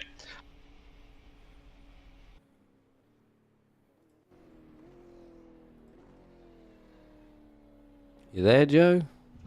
sorry, boys. You just first shootout. Just pretty happy to be here. Really, pretty stoked that time just to see what Cowie can do now. Did you feel the pressure of your first top 10? The wait is the worst part. Yeah. Having to sit there, but it's a good experience. Maybe next time you'll try and qualify in 10th so you can go first. Is that a bit of a strat you could play there? No, I think I'll next time round the nerves I'll be right. Well done, mate. Provisional pole at this present. And good luck for the rest of the race. You've only got Cowie to watch, so let's see what happens, mate. Thanks, guys. See you later. Good luck, mate. Now, what can Cowie do? So he took a lot of the inside curb at Erosion Ruddy on there. Giving him a green first sector. Very narrow on the run through Malmedy. Calls himself the average sim racer, but I like to refer to him as the more than average sim racer.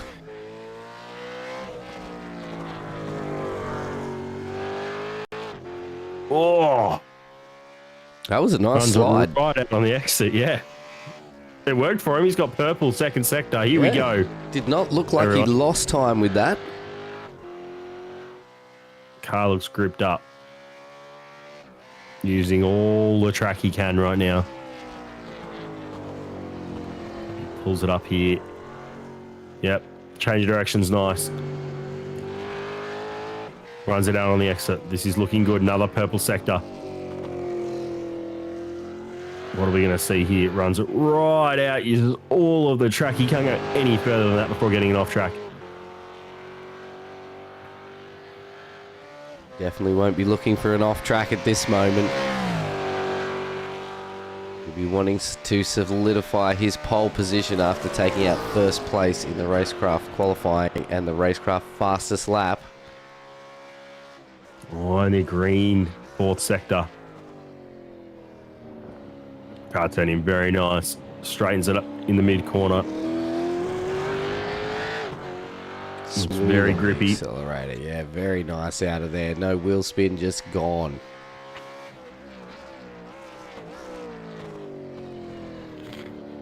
Yep, nice and tucked in at the source, up right up against the wall. Takes the shortest way down to the start-finish line. And he's done it. That is the top. Almost by 3/10. Takes pole position. Wow, nearly did a 219, mate. 3/1000ths off a second off hitting the 219s. You were so close on calling it. Well, I mean, I said a 19.3, so I'm a mile away from that. off. But yeah, yeah. Close enough. A 19, you know. Mr. Andrew Cowan, you're not so average sim racer, mate. You've pulled all the bells and whistles out the start of the season. This is a track you're good with? Oh, no one's as surprised as me, man. I thought I was slow here, but even last night, sorry, not last night, the other night, Travis and Ed were both faster than me, and I was struggling. So, yeah, did a little bit of practice, I think, yesterday, and that was it. Did the live stream last night, a different track, but it just, yeah, it seems to be working. I'm back doing a bit of driving, so it may be a good way to start the season. Mate, I think that's a great way to start the season. So you took out the racecraft qualifying and fastest lap in the qualifying session, and then you locked it in by taking out the top 10 shootout as well, mate. Absolute astounding start to the season. I thought I was down because I stuffed my entry into Eau Rouge, and I was about 4/10ths down, crew chief told me, in the first sector. So, you know, but I had a strong sort of last two sectors, so that's what worked, I think. It definitely worked, mate. Yeah, you're using all the track, Cowie. I saw you jump big time over the inside curve of Eau Rouge, and I thought, hopefully that hasn't thrown away his lap. But you're quick enough through the rest of the lap to really make it count. So well done, mate. What's your plan for the race? Lead from the front? Oh, it'd be nice, mate, but we'll see what happens. So it's a tricky track, and I wouldn't be surprised to see people blow a motor tonight because there's a couple of shifts that are a bit sketchy if you shift a bit too early. So hopefully we don't see any plumes of smoke, but it could be a possibility. Yeah, we saw one of the other drivers lose it at braking into the bus stop, just lock the rears. So hopefully we don't see much of that. But look, good luck, mate. Well done on getting pole. Thanks, boys. Yeah. Yeah, let's get you back in the booth again, Cowie. Well, I'll be in tomorrow night, so TCR's at F3, so it should be good fun. Yeah, so if we don't hear from you after the race, we'll definitely hear from you tomorrow. That's it, man. Awesome, mate. Well, congratulations again, and good luck on the race. Thanks very much, boys. All right, that is your simrigs.com V8 Supercars AM Series Round 1 Top 10 shootout completed. If you have enjoyed this broadcast so far and you want to show all the support to not just our team but your teams to keep these beautiful broadcasts running, hit that like button for us. Share these broadcasts with your friends, your families, or anyone you might think is interested in getting involved with sim racing. And a lot of us also really enjoy watching it. So get it out there. Share us around so we can put more of these shows on for you all and for our drivers, of course. That will be the end of this session.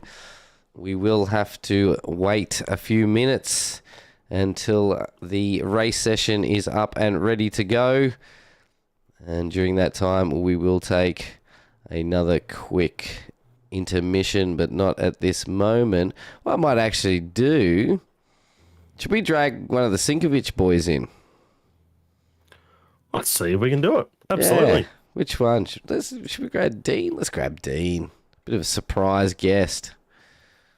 I need to do this.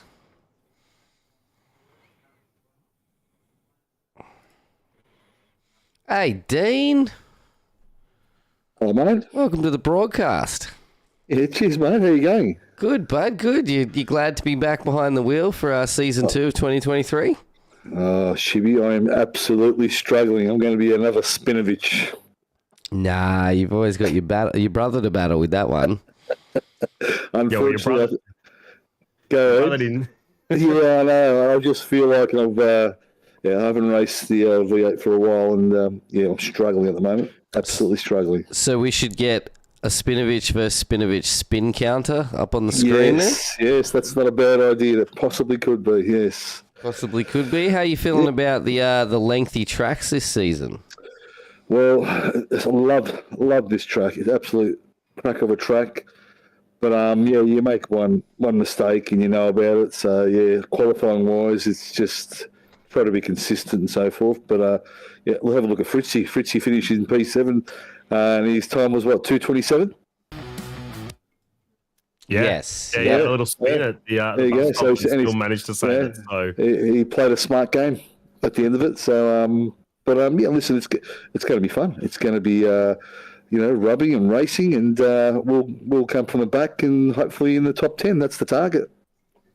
You managed to pull off a top 10 finish last season, didn't you? Yeah. I think the 86ers I finished in fourth in the last race, just outside the podium, which is unfortunate. But I don't think I'll be anywhere near that tonight. But we'll see where it goes.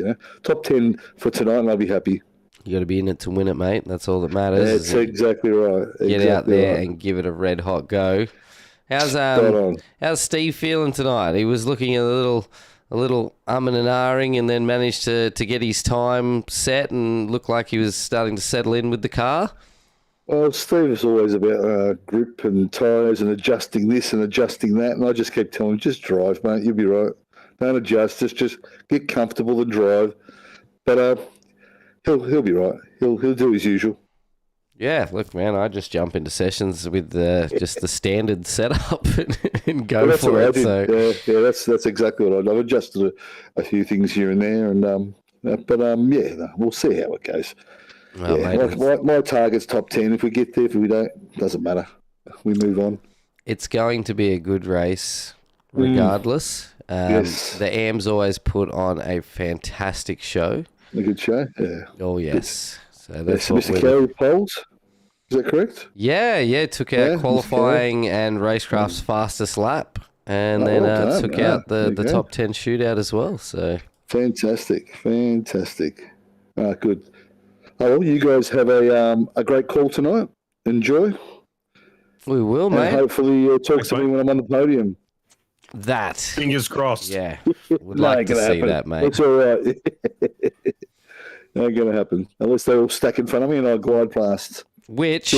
Bradbury. Yeah, mate. It's famous for a reason. Yeah. Yes, exactly. Yep. Just pressure everybody enough for them to all fall over and you drive past on the last corner. Right. Yeah, spot on. Anything's going to happen at Eau Rouge with a standing start. Yeah. So true. So true. I'll be taking it easy through there. I can tell that much. All right, mate. Good luck, and as always, enjoy yourself as well, mate. Will do. Will do. Always having fun when you got Leaky and my brother who doesn't stop talking in the room. So. Leaky's a good one to race with, that's for sure. Yeah, definitely. Definitely. Him and his scooter. His scooter. He's back in the green machine too, which is good to see. He is. Yeah, it's a bit bright on the eyes, isn't it? Oh, yeah, but I was glad to see the green machine making a comeback. At least we know where he is on track, so... Yeah, true. I already got told up I'm using the wrong livery, so apologies. Oh, you don't have your Team Greg one on? No. I've got the old DSL one, but anyway. Oh, do you? I've been racing Heroes for a while, so yeah. That's a good all right, season mate. and a half, 2 seasons, so anyway. I didn't even notice, so... Yeah, you won't, mate. I'm at the back. All right, mate. We'll have fun. We are loading into the session now, and I'm sure the race will be getting underway any minute now. So good luck tonight. Lads, enjoy. Cheers, mate. Thank you. All right, that was Dean Sinkovich, one of the league owners. Of course, the owners, the broadcast team, the race control, all love getting out there and getting involved and having a race as well. Except this guy. This guy never gets out there.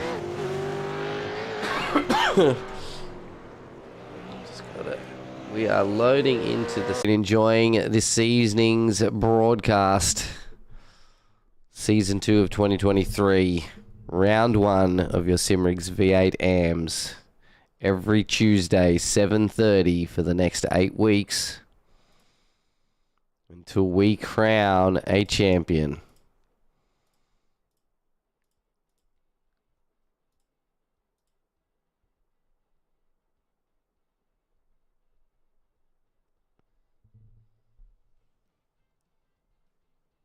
Thank you for being patient with us through this intermission. We will be not much longer.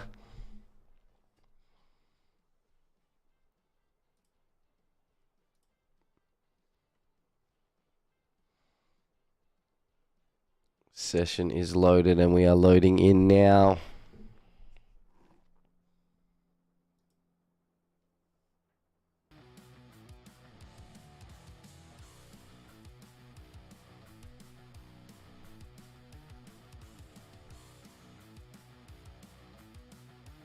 Oh, so turn 9 is actually called No Name. I heard Thomas call it out during the race, and I wasn't sure if he was being serious or not, but there it is on the track map. It is actually called No Name. It does actually have a name now, though. Oh, okay, so now it's not No Name? Yeah, it's when they did the upgrade with the motorbike track, like addition on the inside of that corner, they finally named it Ravage. Ah, okay. I think I like that. And they name. actually changed the name of Pouon to La Double Gouche, but who calls it that, honestly? What? Who would want to call it that? That's way too much. Pouon's better. Yeah, definitely.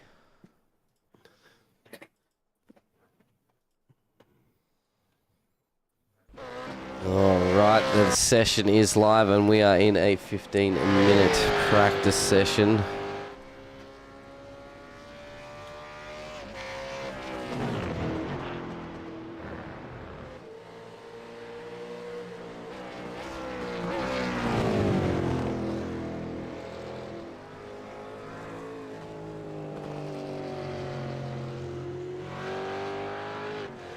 All right, we are back live. Welcome back.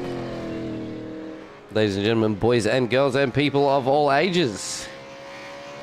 Again, if you have been enjoying this broadcast, it is simple, easy, and free to help us keep running them by leaving us a like. If you don't follow us or you aren't subscribed yet, hit that follow and subscribe button. Helps us out a ton. And it allows us to be able to keep putting on this awesome show for the drivers and yourselves.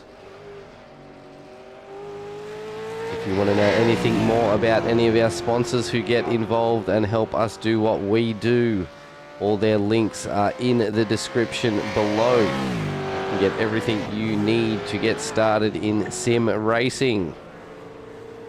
And I tell you what, it's addictive. You think you're going to start out with a cheap setup, Doesn't last very long. If you're looking to upgrade, though, head out to either Toyo Sim Rigs, or Racecraft Simulations, and I'll be able to help you out. 100%. And if you want some tools to work on your real-life race car, I highly suggest Warren & Brown Tools. 40 years Australian-owned company. There is a guy that every year or every 6 months goes back to Warren & Brown Tools, gets his torque wrench serviced. He has had the torque wrench for 34 years. They're literally putting themselves out of business by selling such quality products. So we've just been told in the chat by Bob Jack, it's not No Name anymore, it's Jackie X.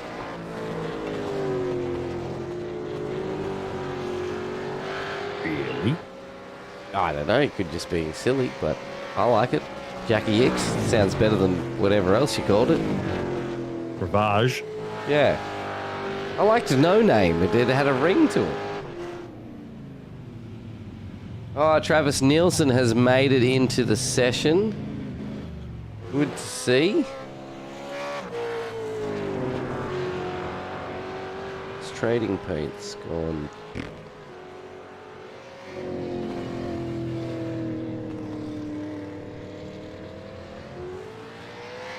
It has.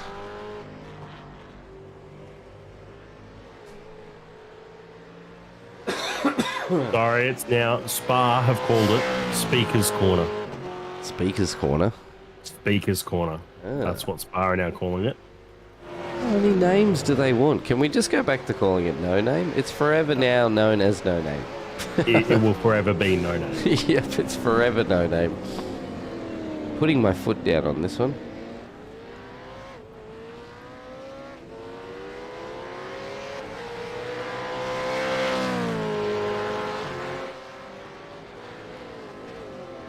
To all the viewers out there watching, if you know this track, what's your favourite corner? Why is it your favourite corner? Also, what's your favourite car to drive? Whether it be real life racing or in sim racing.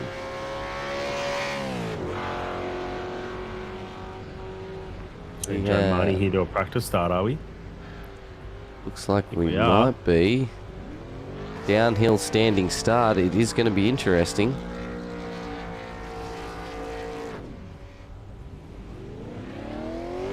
A little bit of a bobble, but no wheel spin whatsoever. Just practicing what it's going to be like running the inside. Oh, what a slide through there. That was phenomenal. Need to clip that one. That was mean. It's definitely going to be interesting as all the cars fly down there.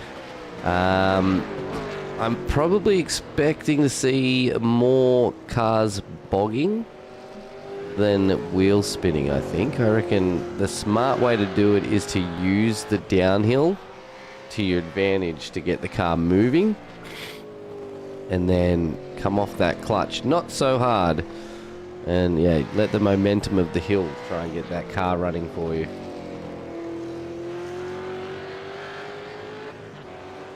Not that I know what I'm talking about, but that's how I would try and do it anyway.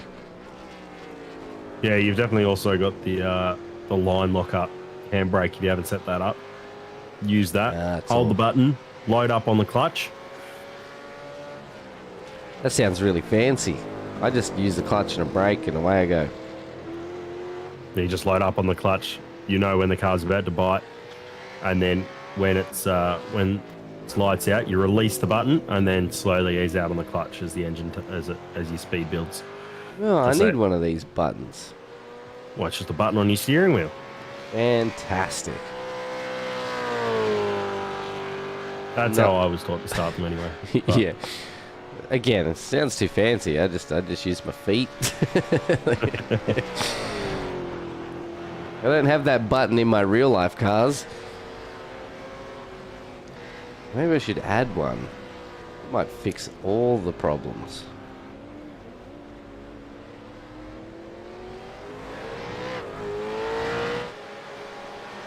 Tyson McAvoy, your race director tonight.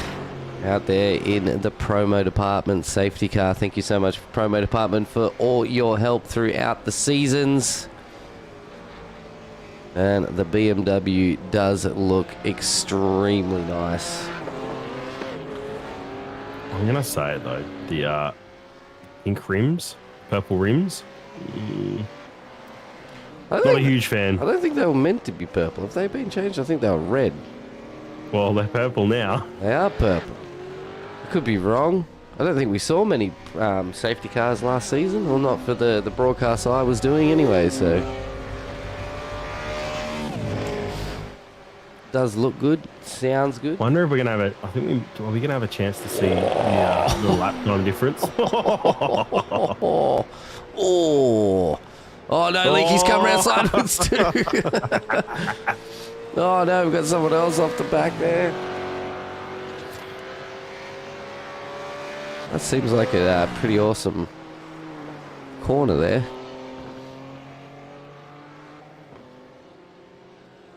Some great camera shots of the track as the promo department safety car goes out for a bit of a hot lap. We have 1 minute left of this practice session until we get into our 60-minute race, where it'll be on for young and old.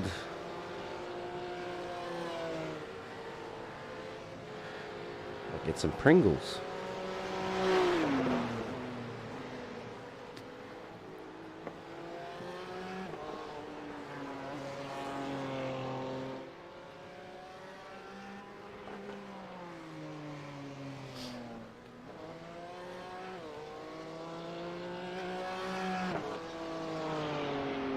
Is he going to get a lap in? No, he's not quite going to finish one, I don't think. Unfortunately, it would have been good to see the time difference. Yeah, it would have been very interesting. We're going to see every series is here this week, isn't it?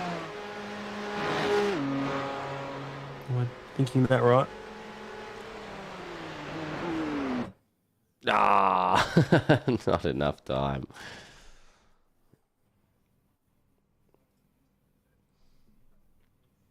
Grid is up. Would you like to take it away? Absolutely. We got... I can't read it. It's all right. I can do that. You do it. Pole position, Andrew Cowan, Performance Sim Racing. Joe Mahoney for Race on Oz in second place. Bradley Wall, Team SR Motorsports, third. Travis Daly, fourth from Performance Sim Racing. Petar Pavlovich for Century Motorsports takes up fifth place. Stephen Martin for Century Motorsport in sixth. Daniel Fritz for Whiskey Runners Racing in seventh. Tim Nickel, or as I like to call him, Tickle. Quantum Pecky's Performance in eighth place. Peter Baxter, ninth. Scotty Rattler in 10th.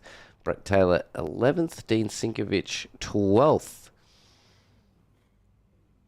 Greg Leake in 13th. Stephen Sinkovich in 14th. We are gridding. Lights are going green. Get over to the action. And we are off and racing. A couple of wheel spins at the back, but it looks like Cowie and Mr. Brad Wall have got a phenomenal launch. Cold tyres, lads. Cold tyres. Oh, big slide from big save. Mahoney. It's going to be... Oh, we're going to car around to the back. That is Got two cars around. Oh, no. Greg Leake and Mr. Sinkovich. They forgot about the cold tyres warning. We will go back and get replays. Oh, too wide through here is going to make this very interesting. And there is going to be a lot to keep our eyes on. Keep it smooth, lads. Keep it smooth.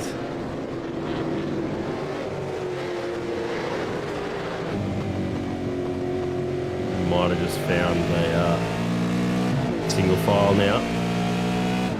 Settle down a little bit. Already lost 5 spots. Only halfway through the lap. So after his little slide up through Eau Rouge, he's just going to settle in. Peter Baxter, Daniel Fritz. Drag race to the corner. Fritz was in the furthest to the left. He will let him go by. Brett Taylor on the back of Fritz as well. Keeping an eye on these battles across the field. Cowan. Wall. Two drivers that have raced with each other multiple times. Sinkovic is around again so far. That is 2 spins for Dean and none for Stephen. See the pack in the background there. Steve Martin is on the back of Tim Nicol with Qatar following him up.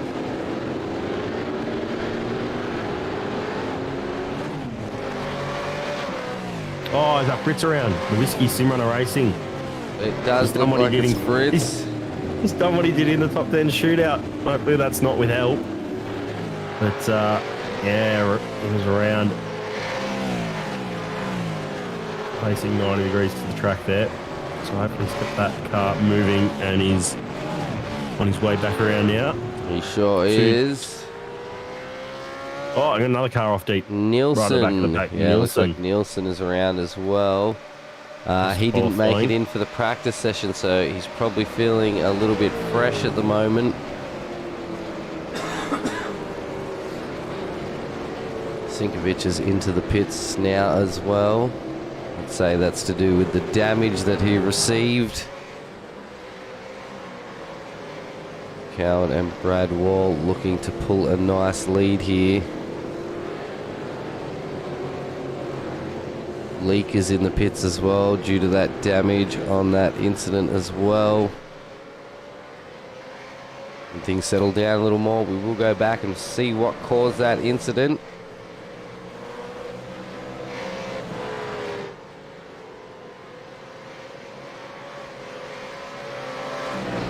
Nielsen's in the pits now as well.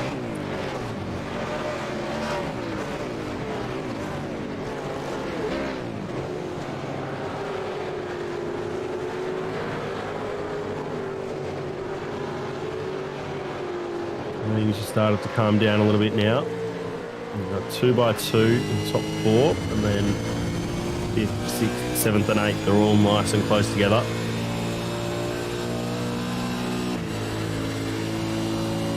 Bradley Wall here getting the draft. Pretty powerful. Catches up. Uses a lot of that inside curve.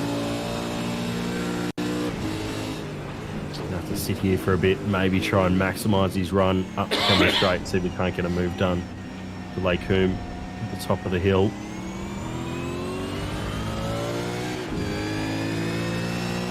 Cowie just matching him, getting good exit out of the bus stop.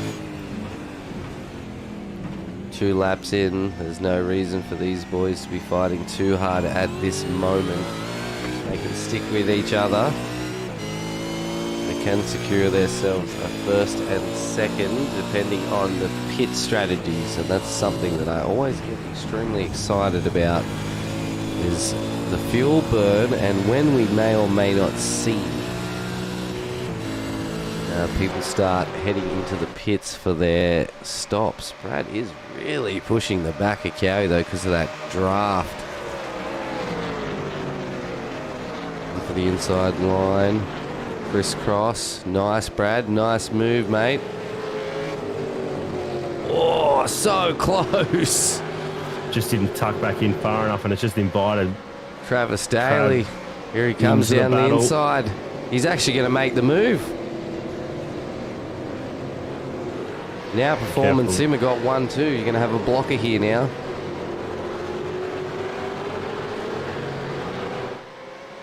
Tim Nicol's not going to give up though on Brad though. I think that's going to be a battle to watch towards the end of this lap. But that little battle has just tightened up this top 6 cars or top 7 or 8 cars or so. If Brad and Tim keep at it, Steve and Patar will be on the back of him in no time.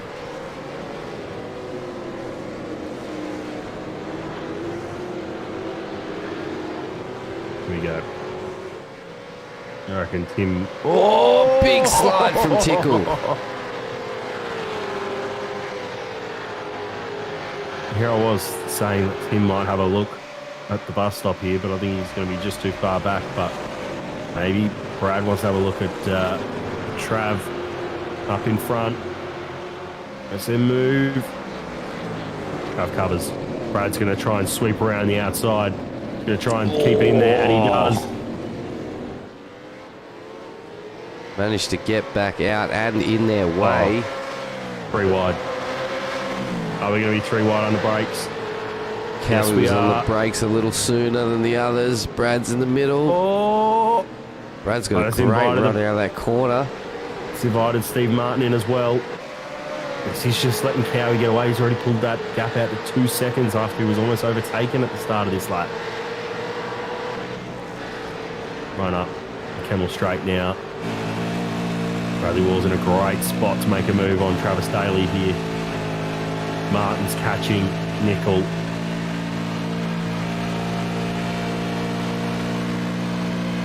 Just stick his nose out there. He's not quite up far enough to make the move. He's going to leave his nose in the mirror.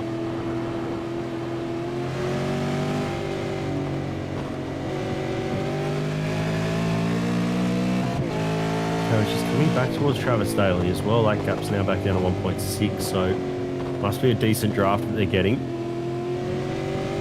Or Cowie's maybe doing a bit of conserve. Wouldn't be too silly of an idea at this stage.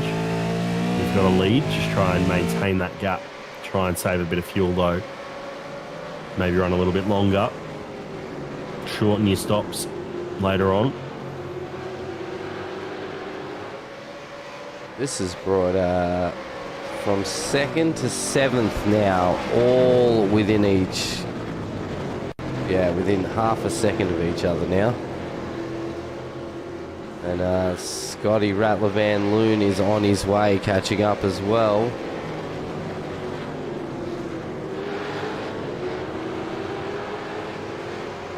Brad is still heavy on the back of Travis Daly right now.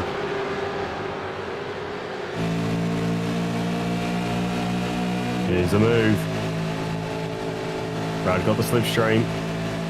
Side by side through Blanchimont. Brad just holds on, stays within track limits. Oh! But that invites Tim out of Nickel. nowhere. Oh, he's locked up. Oh, it's contact. Brad's managed to get back on the line. Oh! Does lose out there, so a little bit of Robbins racing. Oh, covering. Drive-through penalty for car 77. Travis Nielsen. That was Travis Nielsen. See him serve that straight away. But this battle now is on for young and old. Joe Mahoney's jumped up to 5th place in all of this. He's got a couple of spots trying to get himself back up to the front of the field. Slipstream battle now. Who can get the best run out of it? Tim Nickel seems to be like he's got a good car in a straight line.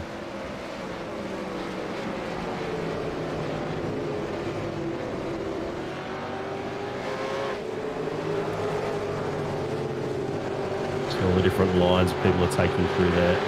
Some wider on the exit of the second part of Lake Coombe. Some pulling it all the way to the left that they can for Malmedy and maximise mid-corner speed. Tell you what, Tim Nichol's car looks a bit of a handful at the moment. Looks like it's a little bit lively on the rears. Car seems to be jumping a little bit left and right. He's using a lot of curb though, so maybe that's just how he drives the car, but the car certainly seems like it's more of a handful than the others around him.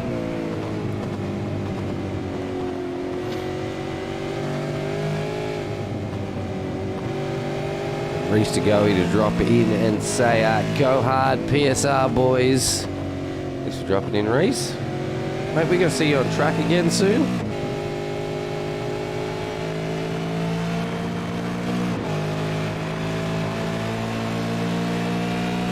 Cowie has pulled that gap out to 4 seconds off second place now. Battling 3.7 everyone seconds. around him.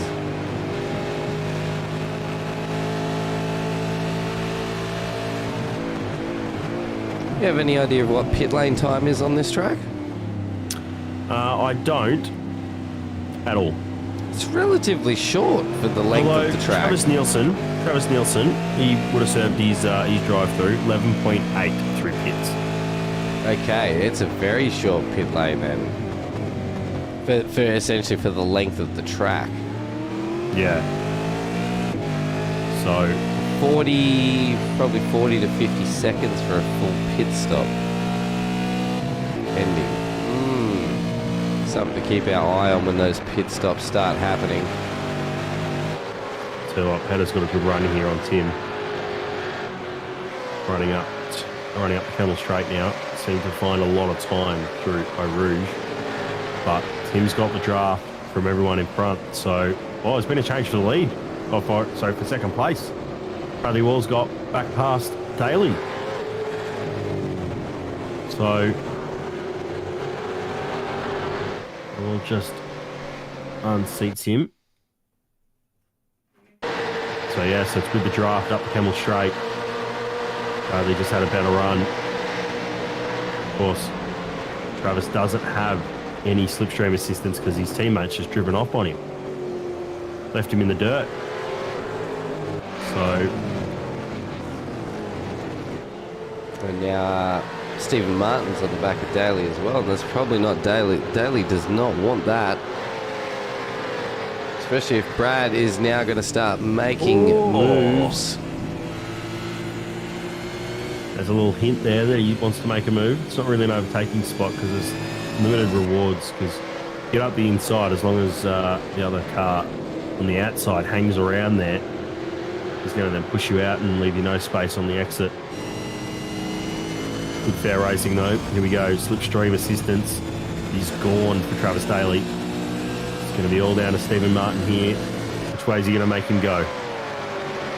Stephen maybe might be better to just fan the throttle, sit in behind and try and get a run into the chicane. Try and make the move. Everyone's running wide, trying to capitalise here. Stephen just decides to keep it in there. Tell you what, Joe Mahoney's looking racy in behind him. They all are, mate, all the way back to Scotty Van Loom right now.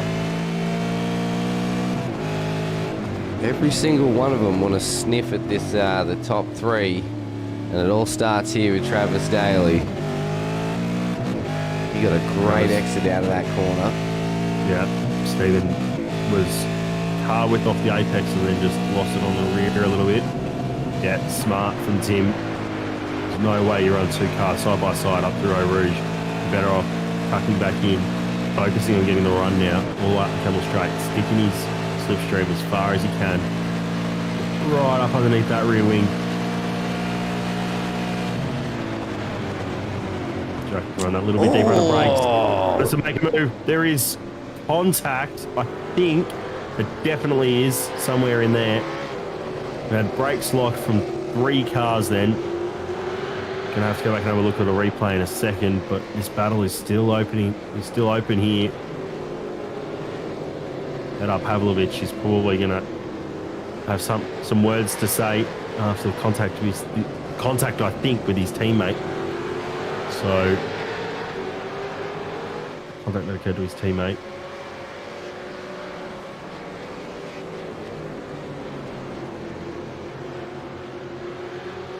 Tries to carry as much corner speed through there, but loses out a little bit through the mid corner. Down here, so we can get a quick replay. I don't think they're going to. I think this is about as settled as we're going to get it. So it might be worth rolling the replay and see what actually happened there, so we can stop speculating. Here we go. We're on board with Nickel here, who was in front as they came down. So there is no contact. It's just everyone is two cars. So car 11 and car 36 both did the same thing. They both locked and started sliding. So car number 11, Stephen Martin. You can see him. He's already out. He's already out. Yeah, and Mahoney's followed. Mahoney has done the same thing. They followed each other around. Watch Trap Daily here. He gets around. Nobody hits anybody. Ow. What? Ow. No way. I will never know. Wow, wow, well done. Great driving by everyone. Oh, yes.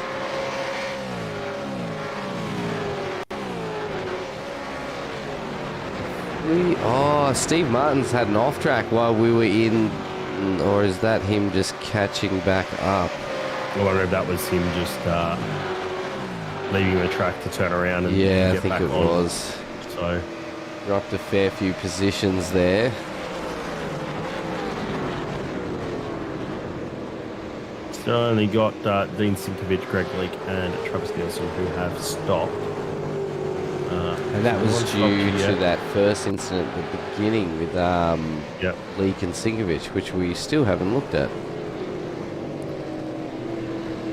Might have just been cars getting loose through Eau Rouge, but Travis Nielsen was involved in something because he got a drive through. So have to see maybe we can go back to that start and get a replay at some stage. This battle is still going on between Nickel and Pavlovich at the moment. And Mahoney as well. So yeah, that's right. Yeah, Nielsen did get that drive through.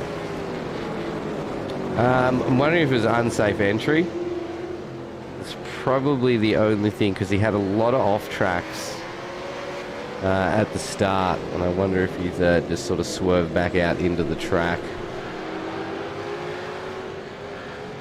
Just speculating here, but that's what I'm feeling because he was towards the rear of the grid.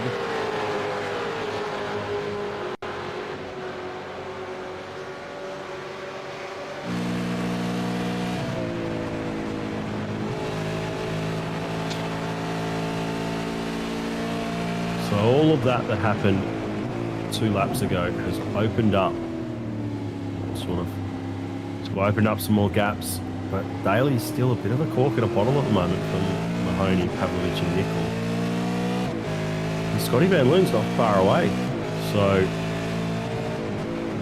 no, even after all that chaos, they're still compact on top of each other. Walls in. That's pit. Alright, so first pit stop. 9 laps just in. shy of the 20-minute mark. We got 2 cars in. 3 cars in. Joe Mahoney and Scotty Van Loon are in. And Brett Taylor. So are we only seeing 20 minutes of pit time here? Possibly 9 to 10 laps, 20 minutes. That's a lot of fuel. Just that Tim Nickel there, who looked to he had an off track and then looked to be all 4 wheels outside track limits and then made the move. So I'm surprised he didn't get a slowdown there. That's one of the big things that I don't think we've covered off. But the slowdown for going wide at Eau Rouge is enormous. Enormous. Normally in the realm of 5 to 6 seconds. Oh, see there, both of them. So Tim managed to carry a little bit more speed through and make the move. So good spotting on that one. Yeah, they both used a lot of that track. Yep. So although Tim has run wide there, and what's happened there to Tim? Why has he dropped back so far? Did he end up serving that slowdown? Still in fourth. Yeah, but he was in front of Petar Pavlovich, and now he's almost maybe 2 seconds off. Yeah, so maybe there was a slowdown. I wonder if he has served his slowdown. He was on the brakes just then. Here. Yeah, look, he's on the brakes. He's pulled over. Yeah. Yep. Maybe that was a bit of a redress, maybe. Yep. For the overtake as well. So, but then if we go back on board with him as he runs down a Pouon, it looks like he runs so deep. Coming down here. Yeah, he's just missed his. Oh, I see. Mark. Yeah, see the brakes light up. But he just stayed so far left. Maybe his eyes were on something else there. I don't know.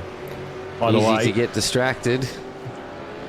Either way, looks like the average was about a 19-second pit stop for all those who stopped.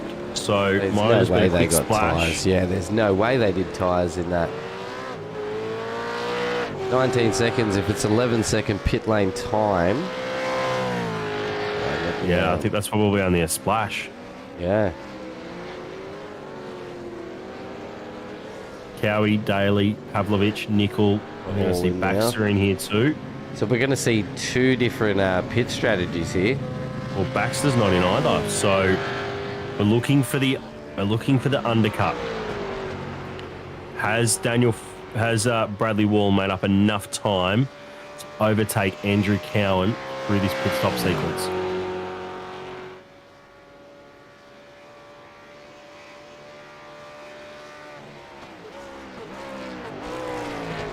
Yeah, he's back out. These are long laps. These are long laps to get the undercut on this.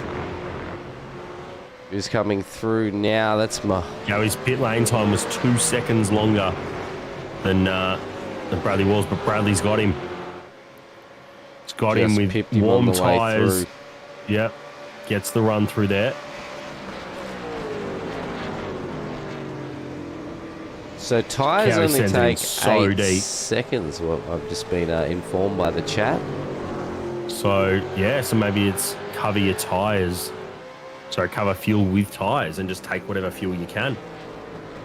I'm not sure if these fill at the right rate of 3 3/4 litres per lap like they did previous years. I'm not sure if that's the fill rate, but if it is, I can try and see what our margins are. It was a 45% fuel restriction for this race.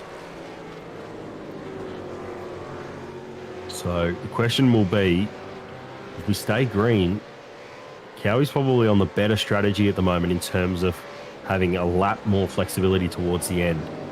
So does Cowie then think to capitalise on that, to sit in behind, make the most of his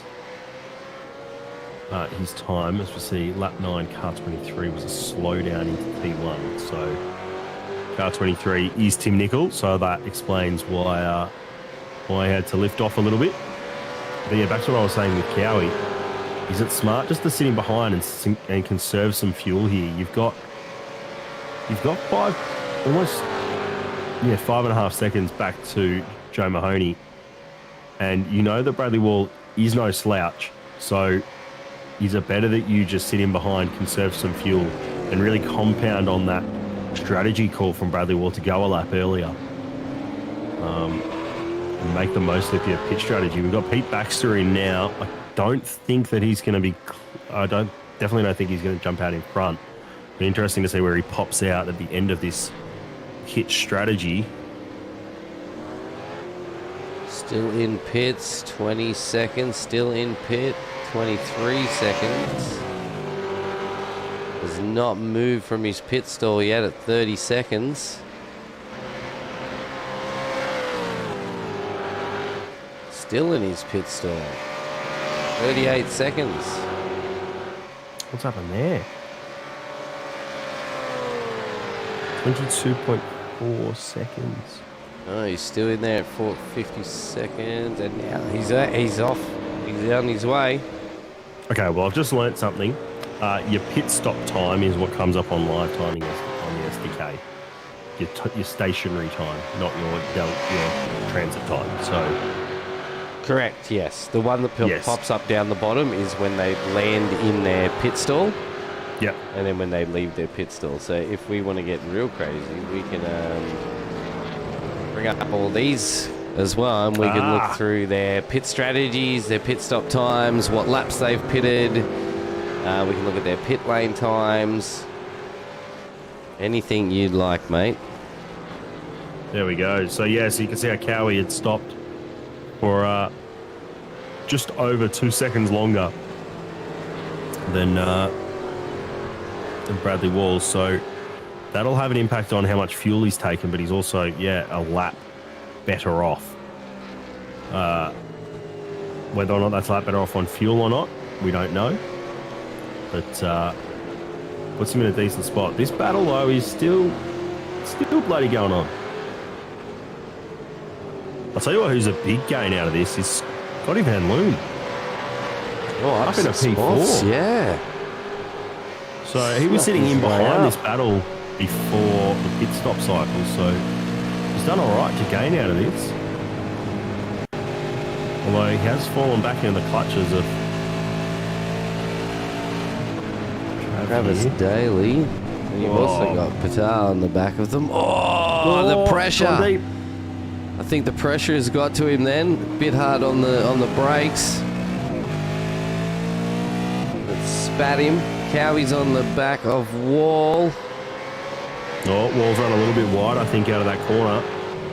So it is a sprint. Oh! That was looking like some cars were getting unstuck with the speed they were moving through that corner. Joe Mahoney and Travis Daly have just banged in their fastest laps of the race. In third and fourth.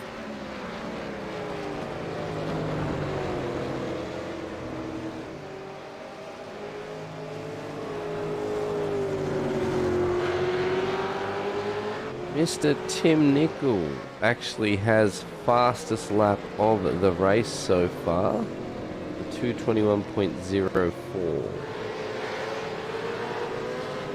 Definitely there's some pace out there, but as we have noticed and mentioned, that the rear of the car looks a little more loose and a bit more unstable. Now, there's two things that could be going on with that. It could be setup related. Oh, Travis Daly, why is he off hard to the left there, out of no name? Wonder if that might be just a little bit excited on the rear axle, on the loud pedal. That's not who we're looking at. Well, hang on, it's Dean Sinkovich. What's going on here? What's he done? That's not who we're supposed to be looking at. Yep, just too heavy on the loud pedal. Just wants to try and get the run out. Yep. Picks it up just in that final application phase. Luckily keeps it off the wall. So no harm, no foul. Does lose the spot as a result. Yeah, back to what I was saying with Tim Nicol. It could be a couple of things. Definitely down to setup, or maybe using the rear tyres a bit. Maybe a bit too excited on the right foot. This battle for the lead here is still going on. Now I wonder if Cowie's just heard me and has decided, yeah, maybe I'll just sit in behind here and try and compound some of that strategy play that Bradley Wall's made. It's definitely not a bad strategy to use someone else's fuel burn, and to also just ride it out for a bit longer and see if the pressure of him being there can cause Brad to make the mistake.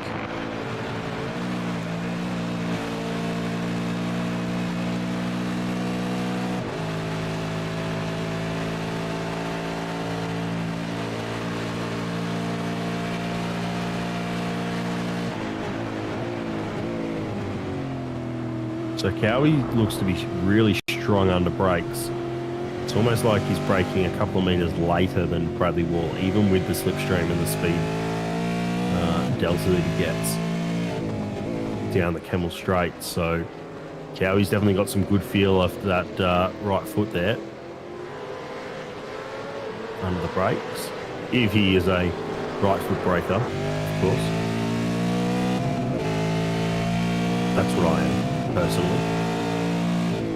But no, I believe Cowie uses left foot. He's a left foot breaker. There you go.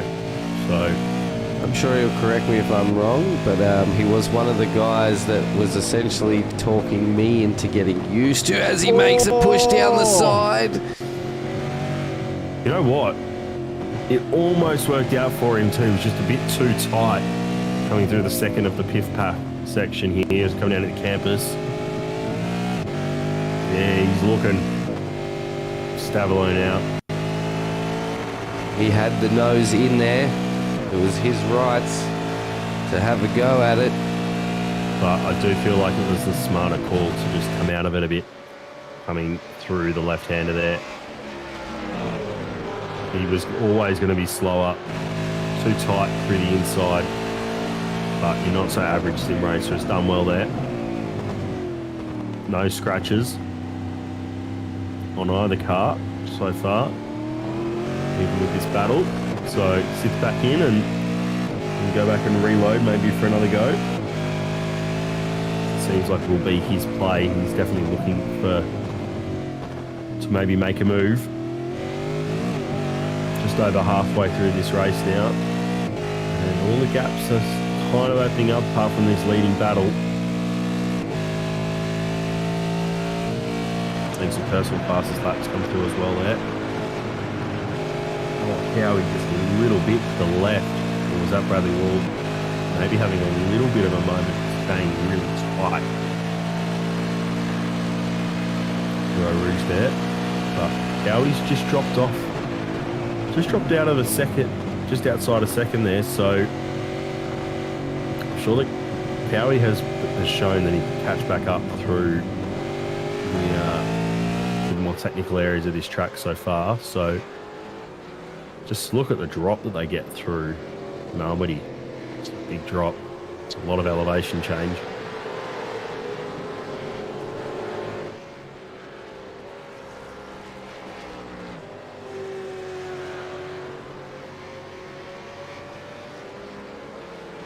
I want to know what the elevation of this track is now. Oh, so at the start it was about 330 metres elevation. Wow, it's on the side of a mountain, essentially. Yeah. It actually is.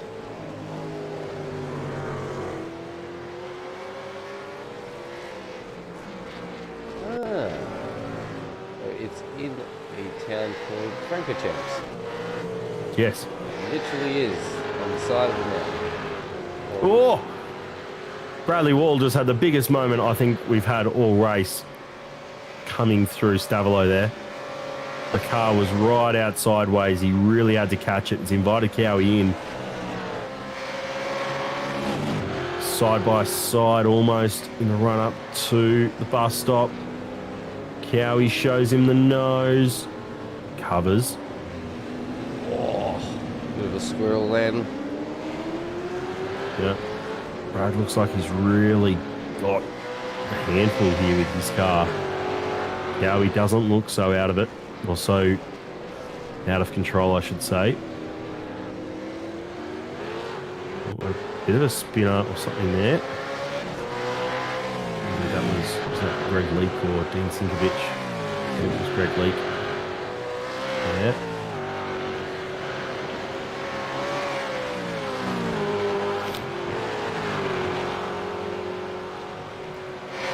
Interesting thing will be now is how far away we are from pit stops as we see the replay of this was the what's happened at the start. Initial incident at the beginning.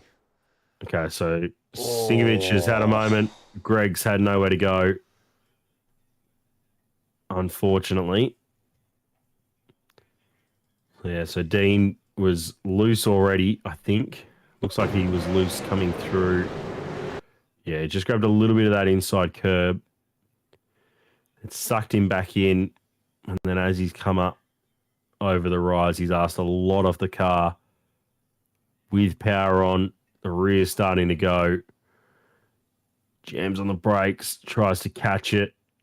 Or nearly takes his brother hit out. by his brother, but that just means Greg Leake has nowhere to go. And that's what happened at the start for both of those drivers. Really unfortunate to see that sort of damage. And Cowie is through, or Brad Wall. It's always the way, isn't it? I think we got time, and no. And go to a replay, and then, the overtake's been done. This is the overtake. Yep, coming out of Pouon up to Piff Paff here. Cowie is there. Just comes on the brake. Just eases out of the brake just enough. But Bradley Wall knows he's there. Leaves him a little bit of space. Tries to come back at him. But Cowie had too much for a run there. And gets the move done. Nice and clean. Nice fair racing all around. Coming up on Greg Leake here. To lap. Chris Daly here.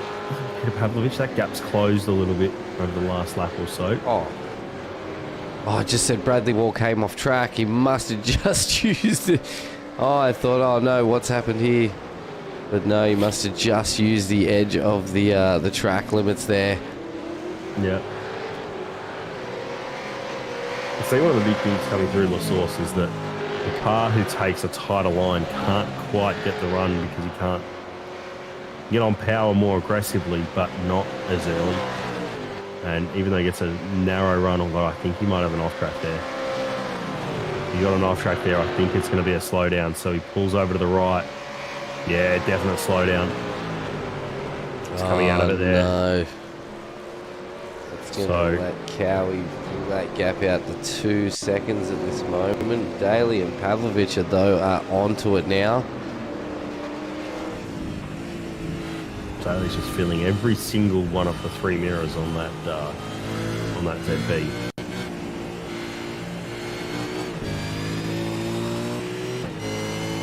Putting that big Mustang nose right in there. Yep. Car 22 with a slowdown at T1 on this lap, so saw that live.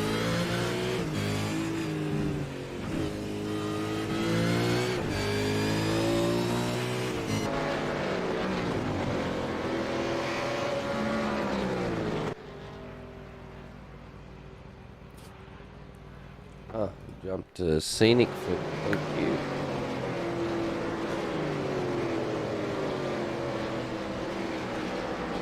So this battle now the closest on track out of everyone, but we're probably maybe even the end of this lap or within 3 laps of pit stop strategy coming back into play here. 22 minutes to go. Saw that people were around, came in around the 19 minute mark. Yeah, 19 minutes and 9 laps, so pretty close to it now. Tell you what, wild safety car might be interesting, mightn't it?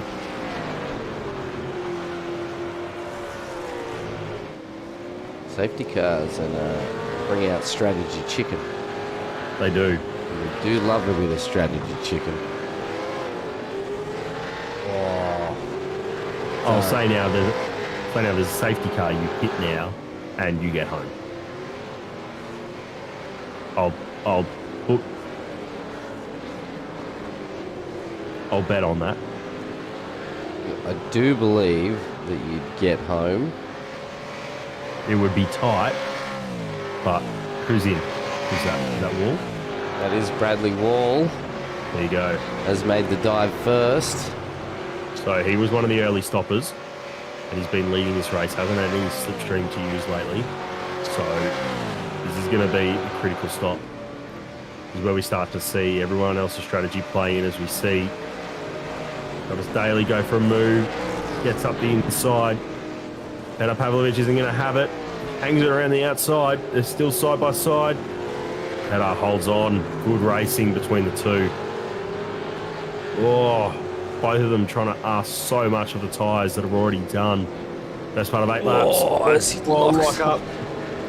Bradley Wall's come back on the contact track there. in 9th place. All right, well, we need to watch where Cowie goes here. When does he stop? Does he do the 1 lap or does he try and push for 2?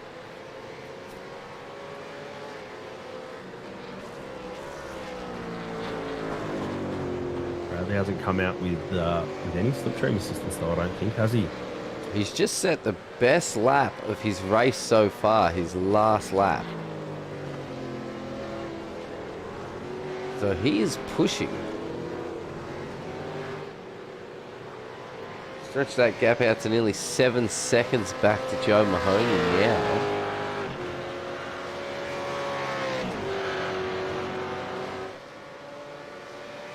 I wonder, is this a push-in lap or is he going to do 2 push-in laps? He only went 1 lap later last time, but he was leading.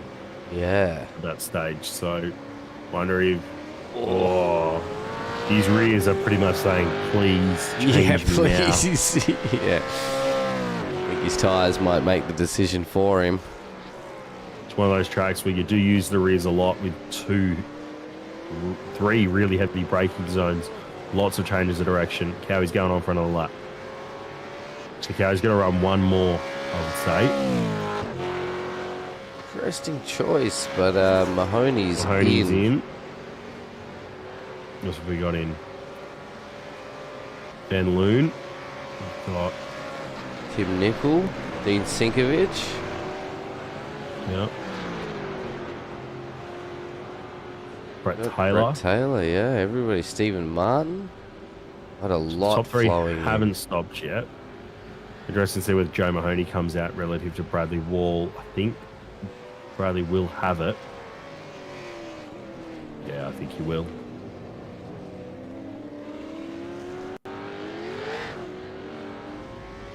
Mahoney is still in his stall at the moment. 47.4, and he was just coming out as Brad was shooting past. Brad will pull in behind his teammate. Oh, he will fly past his teammate. And that'll move him back into 4th. So Fritz is back up into 5th, but I don't. Did Fritz stop that last lap? I don't think he did. Let's have a look.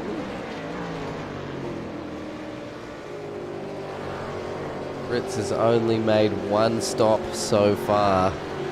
Yeah, so he's just done that.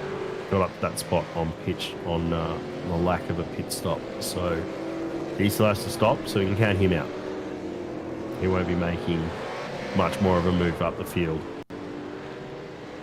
Brett Taylor and Steve Martin. Steve Martin are going at it here.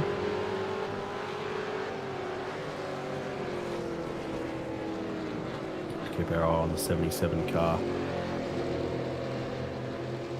What does he do? 27? Is that one? 777? 777. My internet is being helpful. We've got a few things we could work with that with you, mate. So far, so good. Honestly, it's been a great broadcast.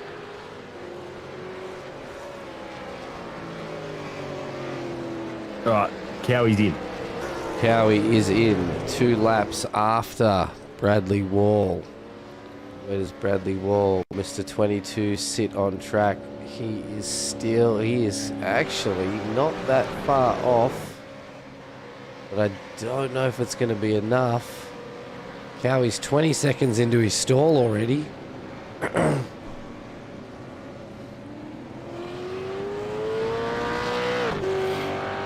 is coming down now. Towards the final corner. Cowie is still in the stall. There's his drop. He's moving. It's going to be on for young and old, I think. Diana Camel. Just needs to get it back on track safely, nice and calm.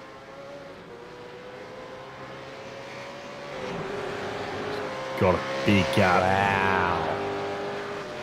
Big gap. Still managed to hold 4 seconds off Brad. Tatar's coming back out onto track into 4th with Joe Mahoney pulling into 3rd. Joe Mahoney's found some ground there.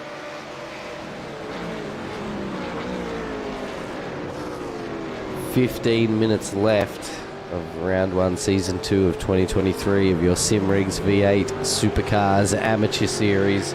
They definitely don't make it look like they're amateurs. Fritz is in, there you go. So he's just finished his pit stop, and that dropped him back down to 11th. Onto the back of Brett Taylor. No, that's Brett Taylor on the back of Stephen Martin.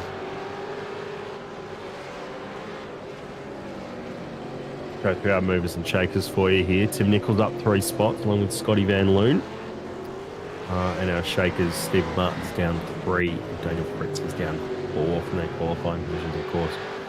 Fritz made us all question whether or not he got an loss of control 2x through his shootout lap at the exit of the bus stop, but managed to save it and get himself into 7th on a 2:27. But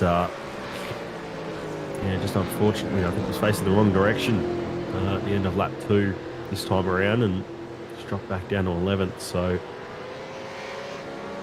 Still 14 minutes to go. Anything can happen, though. Absolutely, it can. Steve Martin and Brett Taylor catching up to the back of Mr. Pete Baxter. Crash Dummy Racing. No, 2 Dummies Racing? Oh, gosh. Let me just double check on that before I give them the wrong team name.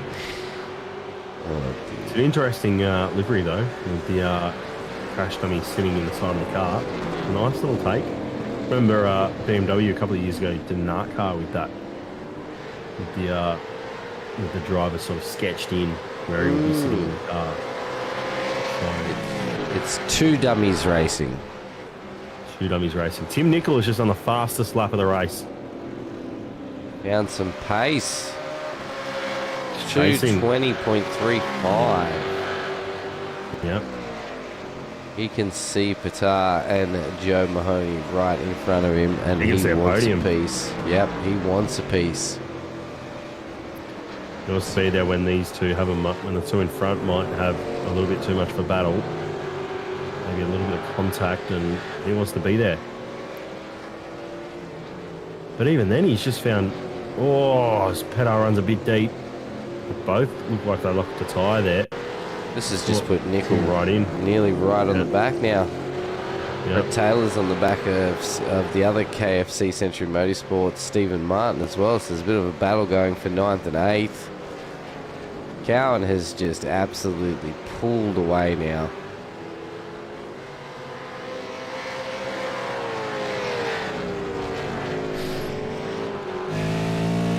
The only way I could see Mr. Wall catching up to Cowan at the moment is if Cowan sort of puts the pressure on himself too much. I know Cowie's driving. I think he's going to have a comfortable spot here and just take it easy. Keep that gap as far apart as possible without burning his tyres out any more than he needs to. Yep. Cowie here just needs to, everyone just needs to make sure if you're in a battle, do not get a slowdown. If you get a slowdown, that battle's over. That's what the guys were talking about when we were talking through the top 10. They were worried about instant points and iRacing copying them their slowdowns. Or, worst case scenario, drive-through penalty for exceeding incident amount. Haven't seen any yet. I've only seen one drive-through handed out by race control to Travis Nielsen, but it's, haven't seen anything yet. Just seen Pavlovich run a little bit wide there, trying to maximise his run down the hill.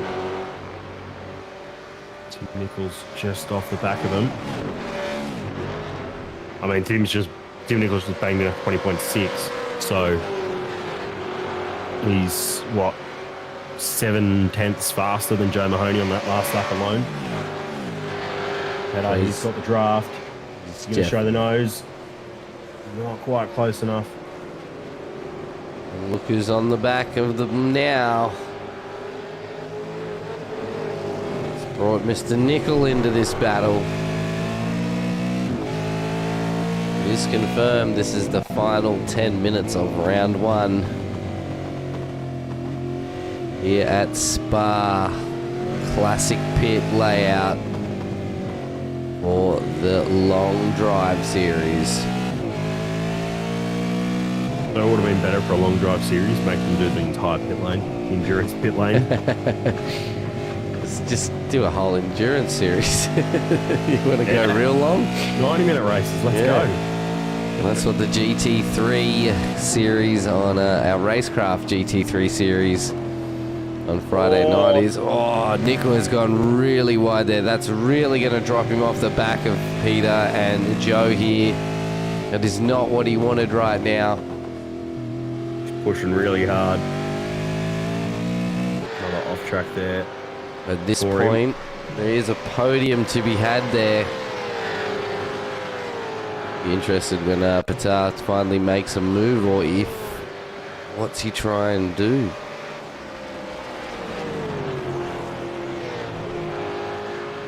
In my mind, I'm going to get as close to them as possible and put all the pressure down their neck and just wait for that mistake. But with only 10 minutes to go. 5 laps. Yeah. That's all it'll be. So, maybe not even. 2 or 3 lap times. Maybe 4 laps. Yeah. It's going to be close. I'm back on board with Mr. Cowan. Some flyby shots of our leader of the race at the moment. Wall is not that far behind him if by the broadcast, but by the timing tower, it is nearly 3 seconds. That's coming down though. He was 5/10 faster on that last lap. So yeah, Bradley has. Yep, he's definitely put the pressure on. And if you look at best laps, Bradley's 6/10 faster in Cowie's best. So Brad's definitely got the pace on him. It's just whether or not he's got the tyre life and the fuel. That's the big thing we haven't really seen play out yet. Is he now having a real push because he knows he's got the fuel? I mean, when we go back to this third place battle here with Mahoney, Pavlovich, and Nickel, Nickel's come right back into this battle. So Nickel's certainly got the pace to take both of them, but just whether or not he can be clinical enough, hit his marks. We saw him go deep down here in a piff paff the last lap. Does he have control of that right foot under brakes, or the braking foot, whichever, if you're a left or right foot braker? I don't mind. You choose. It's very odd because I drive manuals normally, but if I spend too much time in the sim, I forget that my car has a clutch.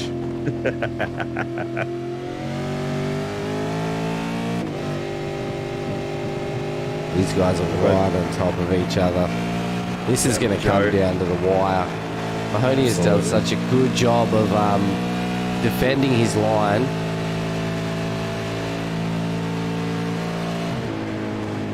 Keeping that car moving smoothly, staying on that line.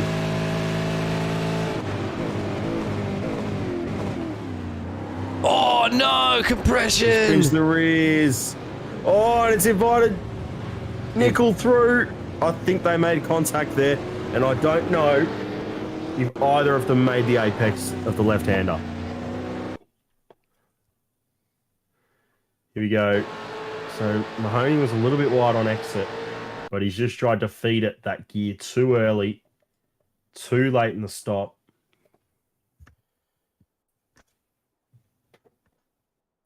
I think he might have fed it first. Yeah. And that's where the car's just looped it. Was there any contact? There's definitely contact between... Yeah. Because Pavlovich has had to move out of the way to avoid. And that's pushed them both wide. They've both made an attempt to make the apex, and it's just three cars into one just doesn't go, so...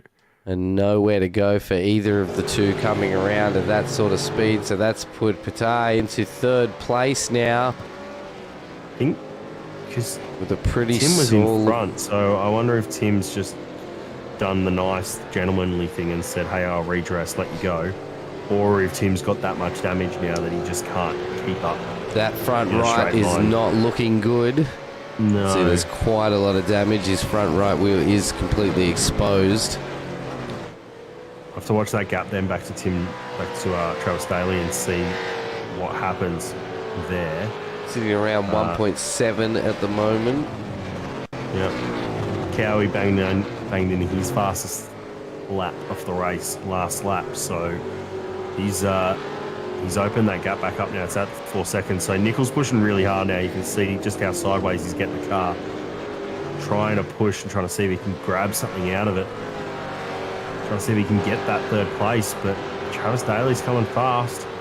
He has. He's dropped 300 since we were watching. 4/10, yep. So I don't think that Nichols has got the car speed anymore to really challenge with Pavlovich, but car 23, which is Nickel. So yes, he was told to redress. So that's what race control have decided. It's just bare hard racing. Hard racing, close racing. What a start to season 2. Yep, absolutely. We're going to have As 2 we laps talk here. about battles. We've got Mr. Greggy Leake and Dean Sinkovich having a bit of fun here at the back of the pack. even if you want to come along and race, these boys love having some fun. Oh no, Leaky, what have you done? As we were talking about you, mate. Commentator's curse. That's Leaky, what that is. The green machine eats the wall. The Travis Daly caught him instantly, and he's gone.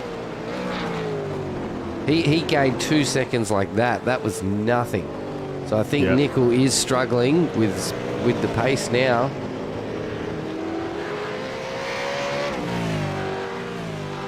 Oh yeah, Daly's off and gone. He's already pulled a second gap.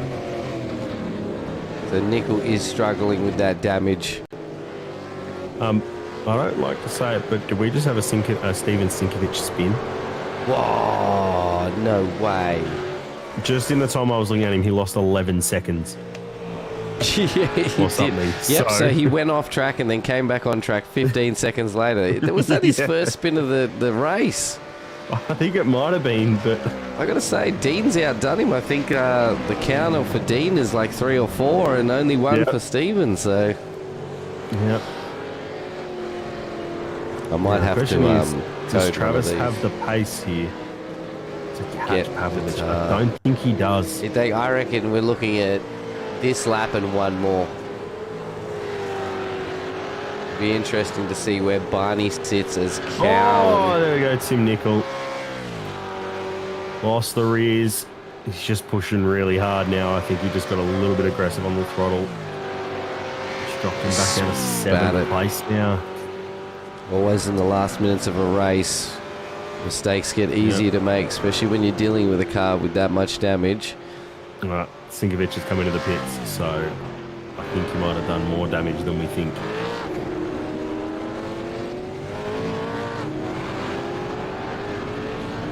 We see here's what happened to him. So it's the run down to the bus stop.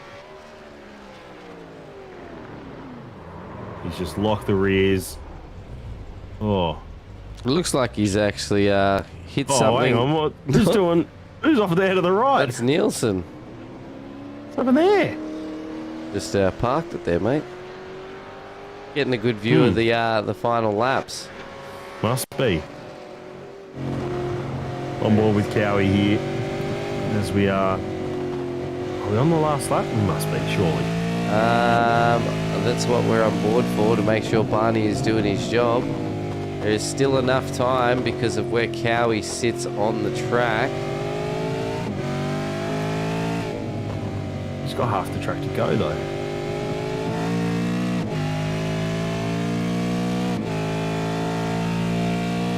I have not had a queue for white flag yet.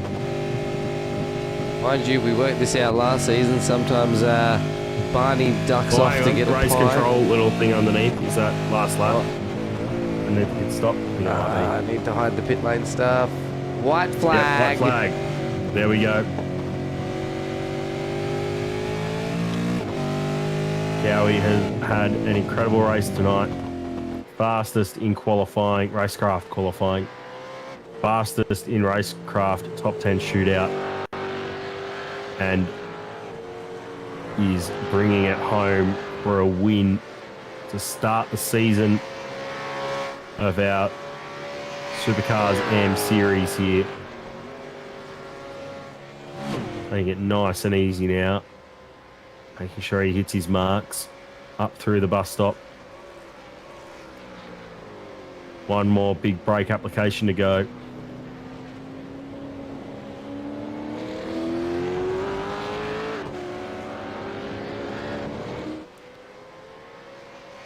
He's been pushed to the wall. He's been pushed as hard as he can by Bradley Wall in behind.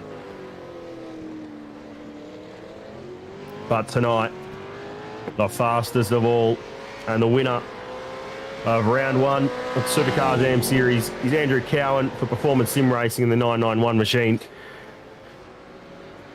Coming across the line 4 seconds in front of Bradley Wall in P2 for Team SRW Motorsports.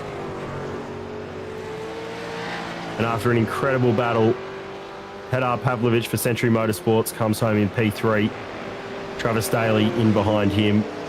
Great battles throughout all those guys. Joe Mahoney started on the front row, drops down to 5th in the end. Scotty Van Loon is our biggest mover. He jumps up 4 spots. Stephen Martin comes home 7th. Brett Taylor 8th. Tim Nicol, I don't think, had the fuel. He's come into the pit lane to finish 9th. Daniel Fritz is just coming along the start-finish straight now. Steven Singovich comes home 12th.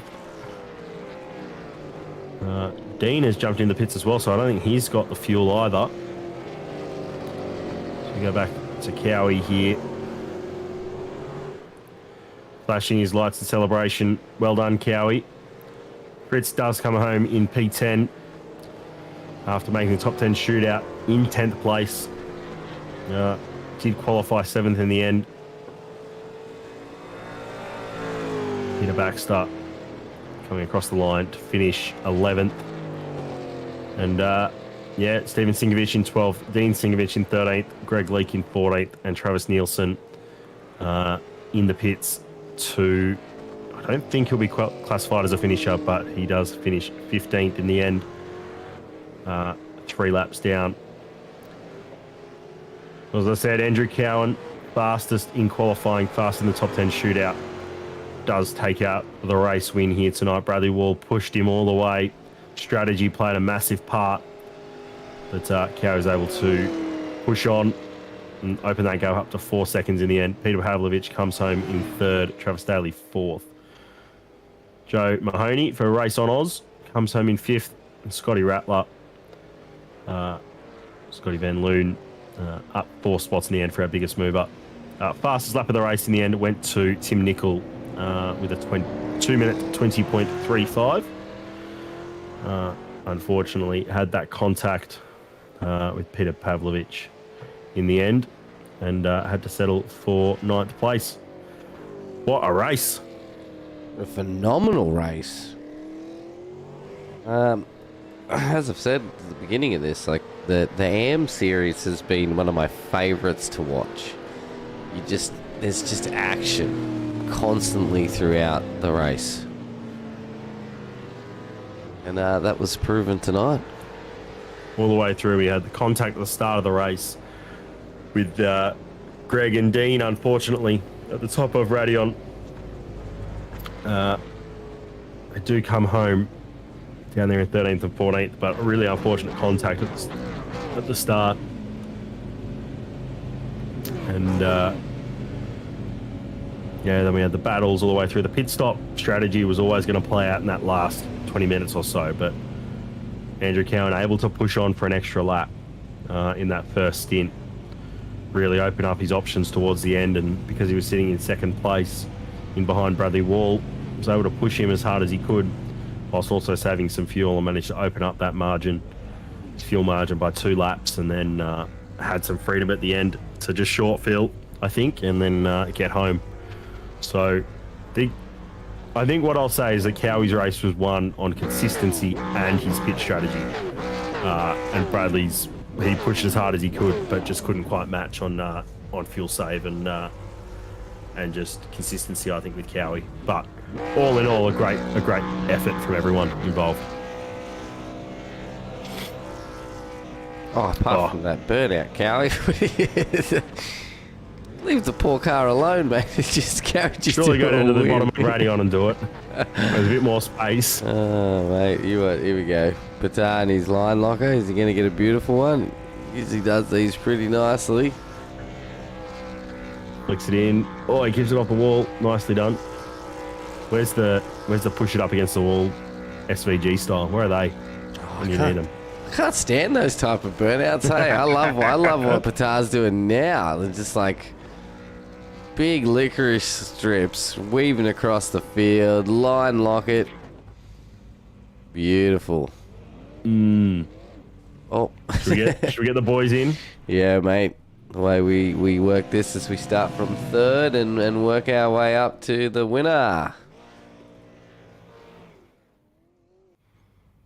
Let's get podium interviews on screen. I hate that I'm a producer because I talk to myself about what I'm doing all the time, and then it comes through broadcast. I'm like, oh man. All right, let's. Mr. Pavlovich, welcome back to the broadcast room. Yeah, thank you. Congratulations on third place for round one this evening. Mate, I tell you what, you had to fight for that from start to finish. Yeah, it was a pretty good race. Just having a good battle there with Joe at the end, and he unfortunately cooked it at the chicanes, giving me P3. So just tried to keep it nice and clean, and yeah, just to be consistent. And in the end, the P3 is a good result. That's a great result. Seemings during the top 10, you were pretty unsure that you were going to make it to the podium at all. You doubted yourself, and look, here you are. Yeah, just a little bit. Anyway, it's all good. Just kept it on the track, and that's all you've got to do sometimes. And that's exactly what you said as well. Stay consistent, stay away from the turmoil and the mess that could happen. Keep your car on track and finish the race. And that strategy you spoke about clearly worked. Yeah, sure did. Looking forwards to next week's race? Yeah, definitely looking forward to next week. I think it's Sebring, is it? Yes, I believe it is. And another top 10 shootout. Yeah. Don't like those. Never do too well in those. Mate, I'm so glad that we brought it to the AMs this series. It's really brought out a little bit more of the drivers, I think, skill. Not that the AMs didn't have any less skill, but man, you guys are phenomenal to watch. Love the AM series. Thanks. Yeah, got any questions, Mr. Thomas? What about your pit strategy? Did you think much of that, or was it just running to the end of your fuel window? Did you have to save much or anything like that? Because we saw that was how Cowie managed to jump Brad in the end, was being able to short fill a little bit. Pretty much just ran it down to the end of the tank, but I think I got an extra lap out of most, so I just tried to be conservative with the throttle application and just trying to be nice and smooth. Yeah, nice. And getting good. Yeah. Who do you want to thank, mate? I'd like to thank KFC and Lake Edge Resorts. Also Steve and the lads at Century Motorsports. Nice job, mate. Well done again on your P3, and hopefully we can see you back on the podium next week. Hopefully, or I'll probably bin it into a concrete wall, but we'll see what happens. There's a lot of those. Either way, it'll be entertaining. That's guaranteed. Mate, congratulations again. Go and celebrate or rest up, whichever way you want to do it, and we look forward to seeing you back on track next week. All right, see you next week. See you, mate.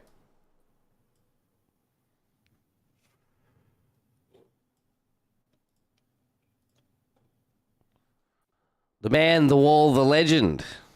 That is Bradley Wall. Mate, you're just having a screamer. Have you spent much time on this track? No, only, 10 minutes a couple of weeks ago doing the server setup, and then probably had about hour and a half prac today. So I haven't been on this track for a long time before that.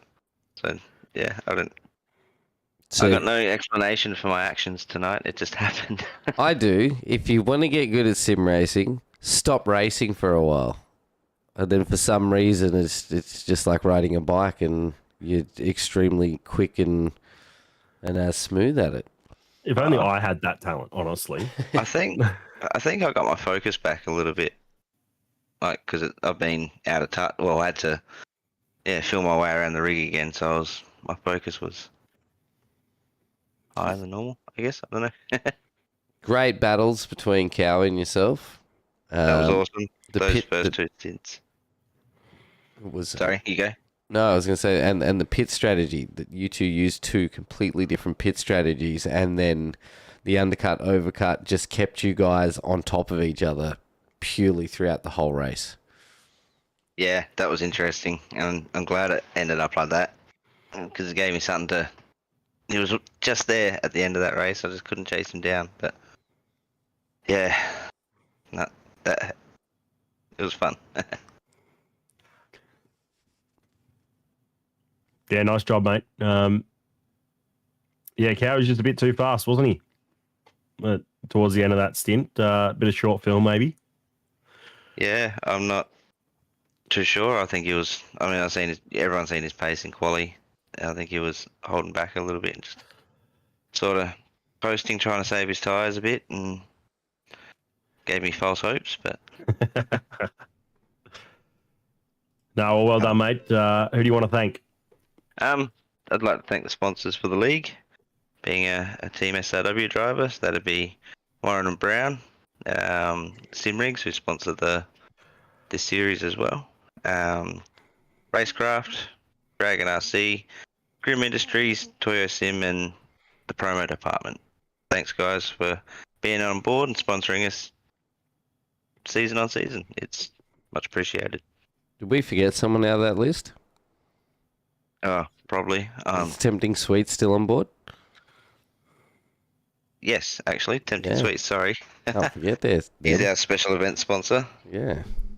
So looking forward to doing more of those this season. I shared the sweets that I won from the burnout competition with my family over Easter, and everybody thoroughly enjoyed them. So, yeah, they're a bit yummy. A little bit, a lot yummy. A bit more-ish. Yeah, they're great. Yeah. Awesome, mate. Yep. Well, congratulations, Brad. Great to see you out on track, mate. Enjoying yourself, having a good battles with everybody else out there, and taking a podium in the first round, mate. So, congratulations again, and let's get a few more this season, eh? Yeah, that's the goal. That'd be awesome. You have Dan in your ear tonight? No, he had to work back late, so don't have Dan in your ear. You race better. Well, I won't say that on air.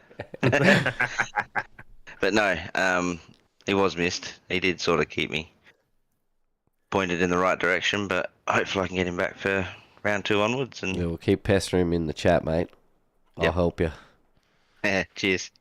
Awesome, mate. Talk to you soon, eh, Brad? All right, have a good one, guys. Thanks Catch for that. Mate. Yeah, well done, mate.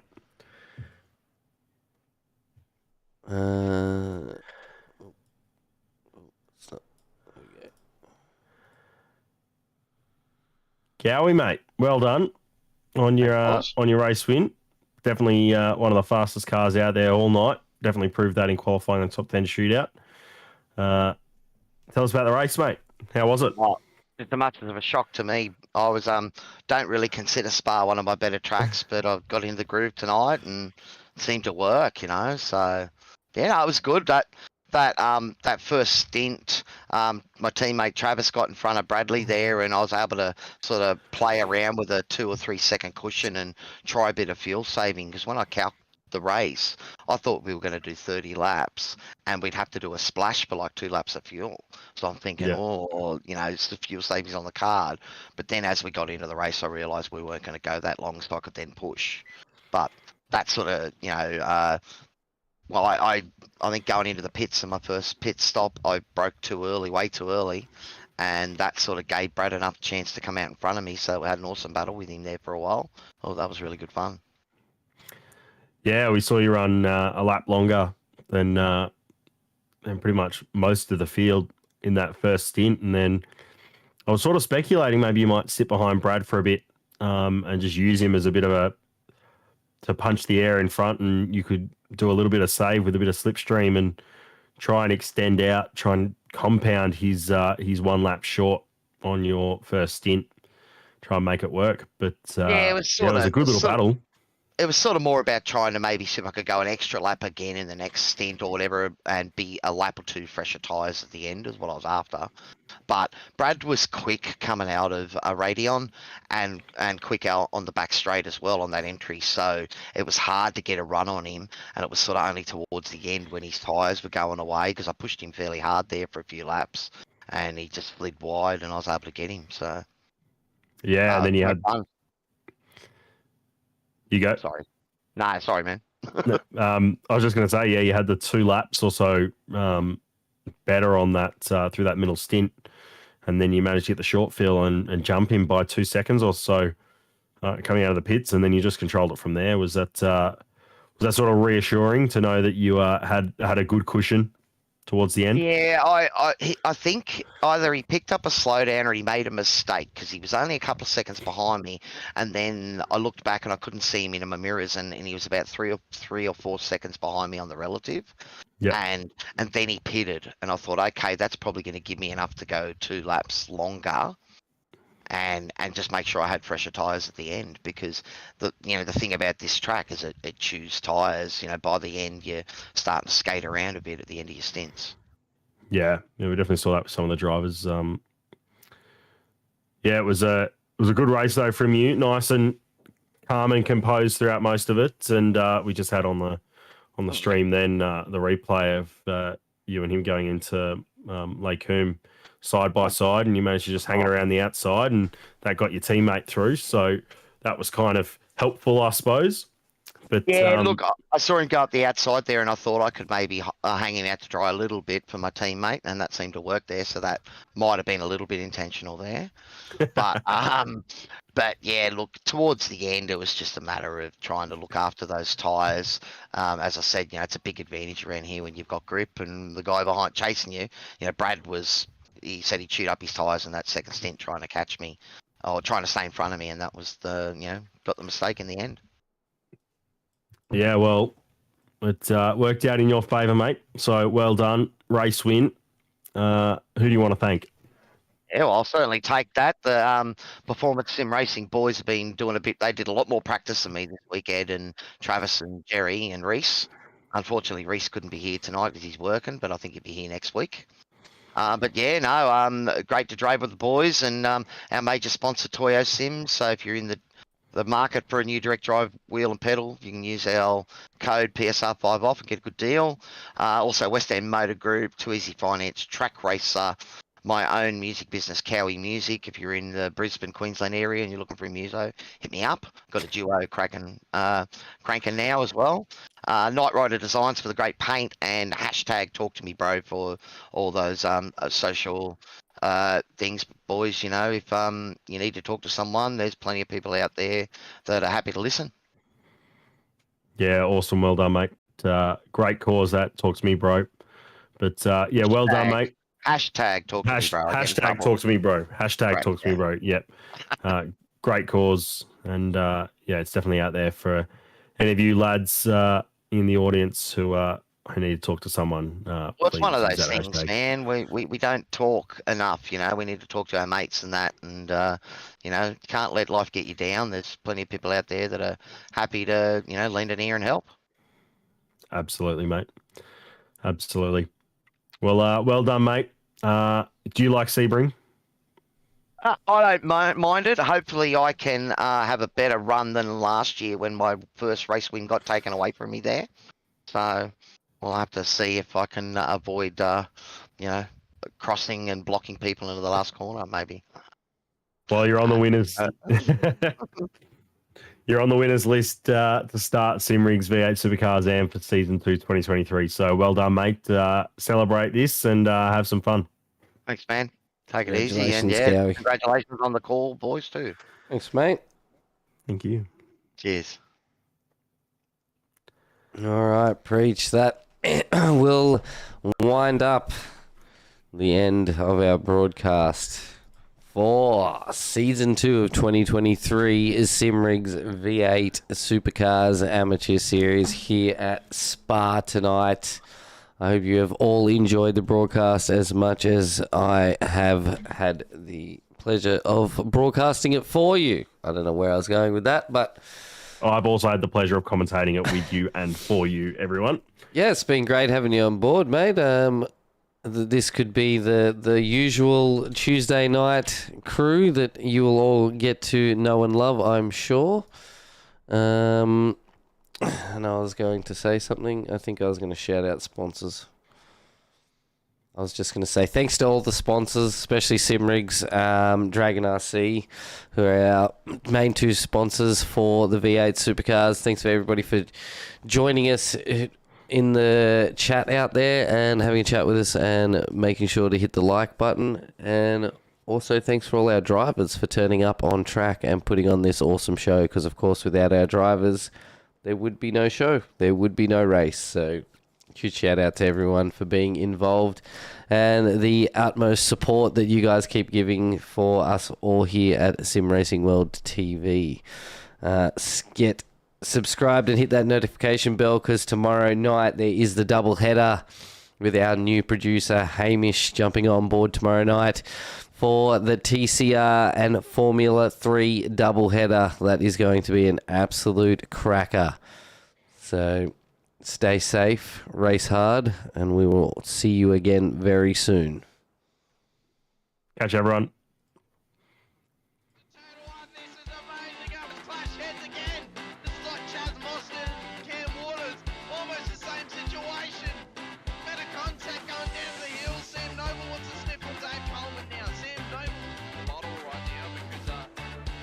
Preech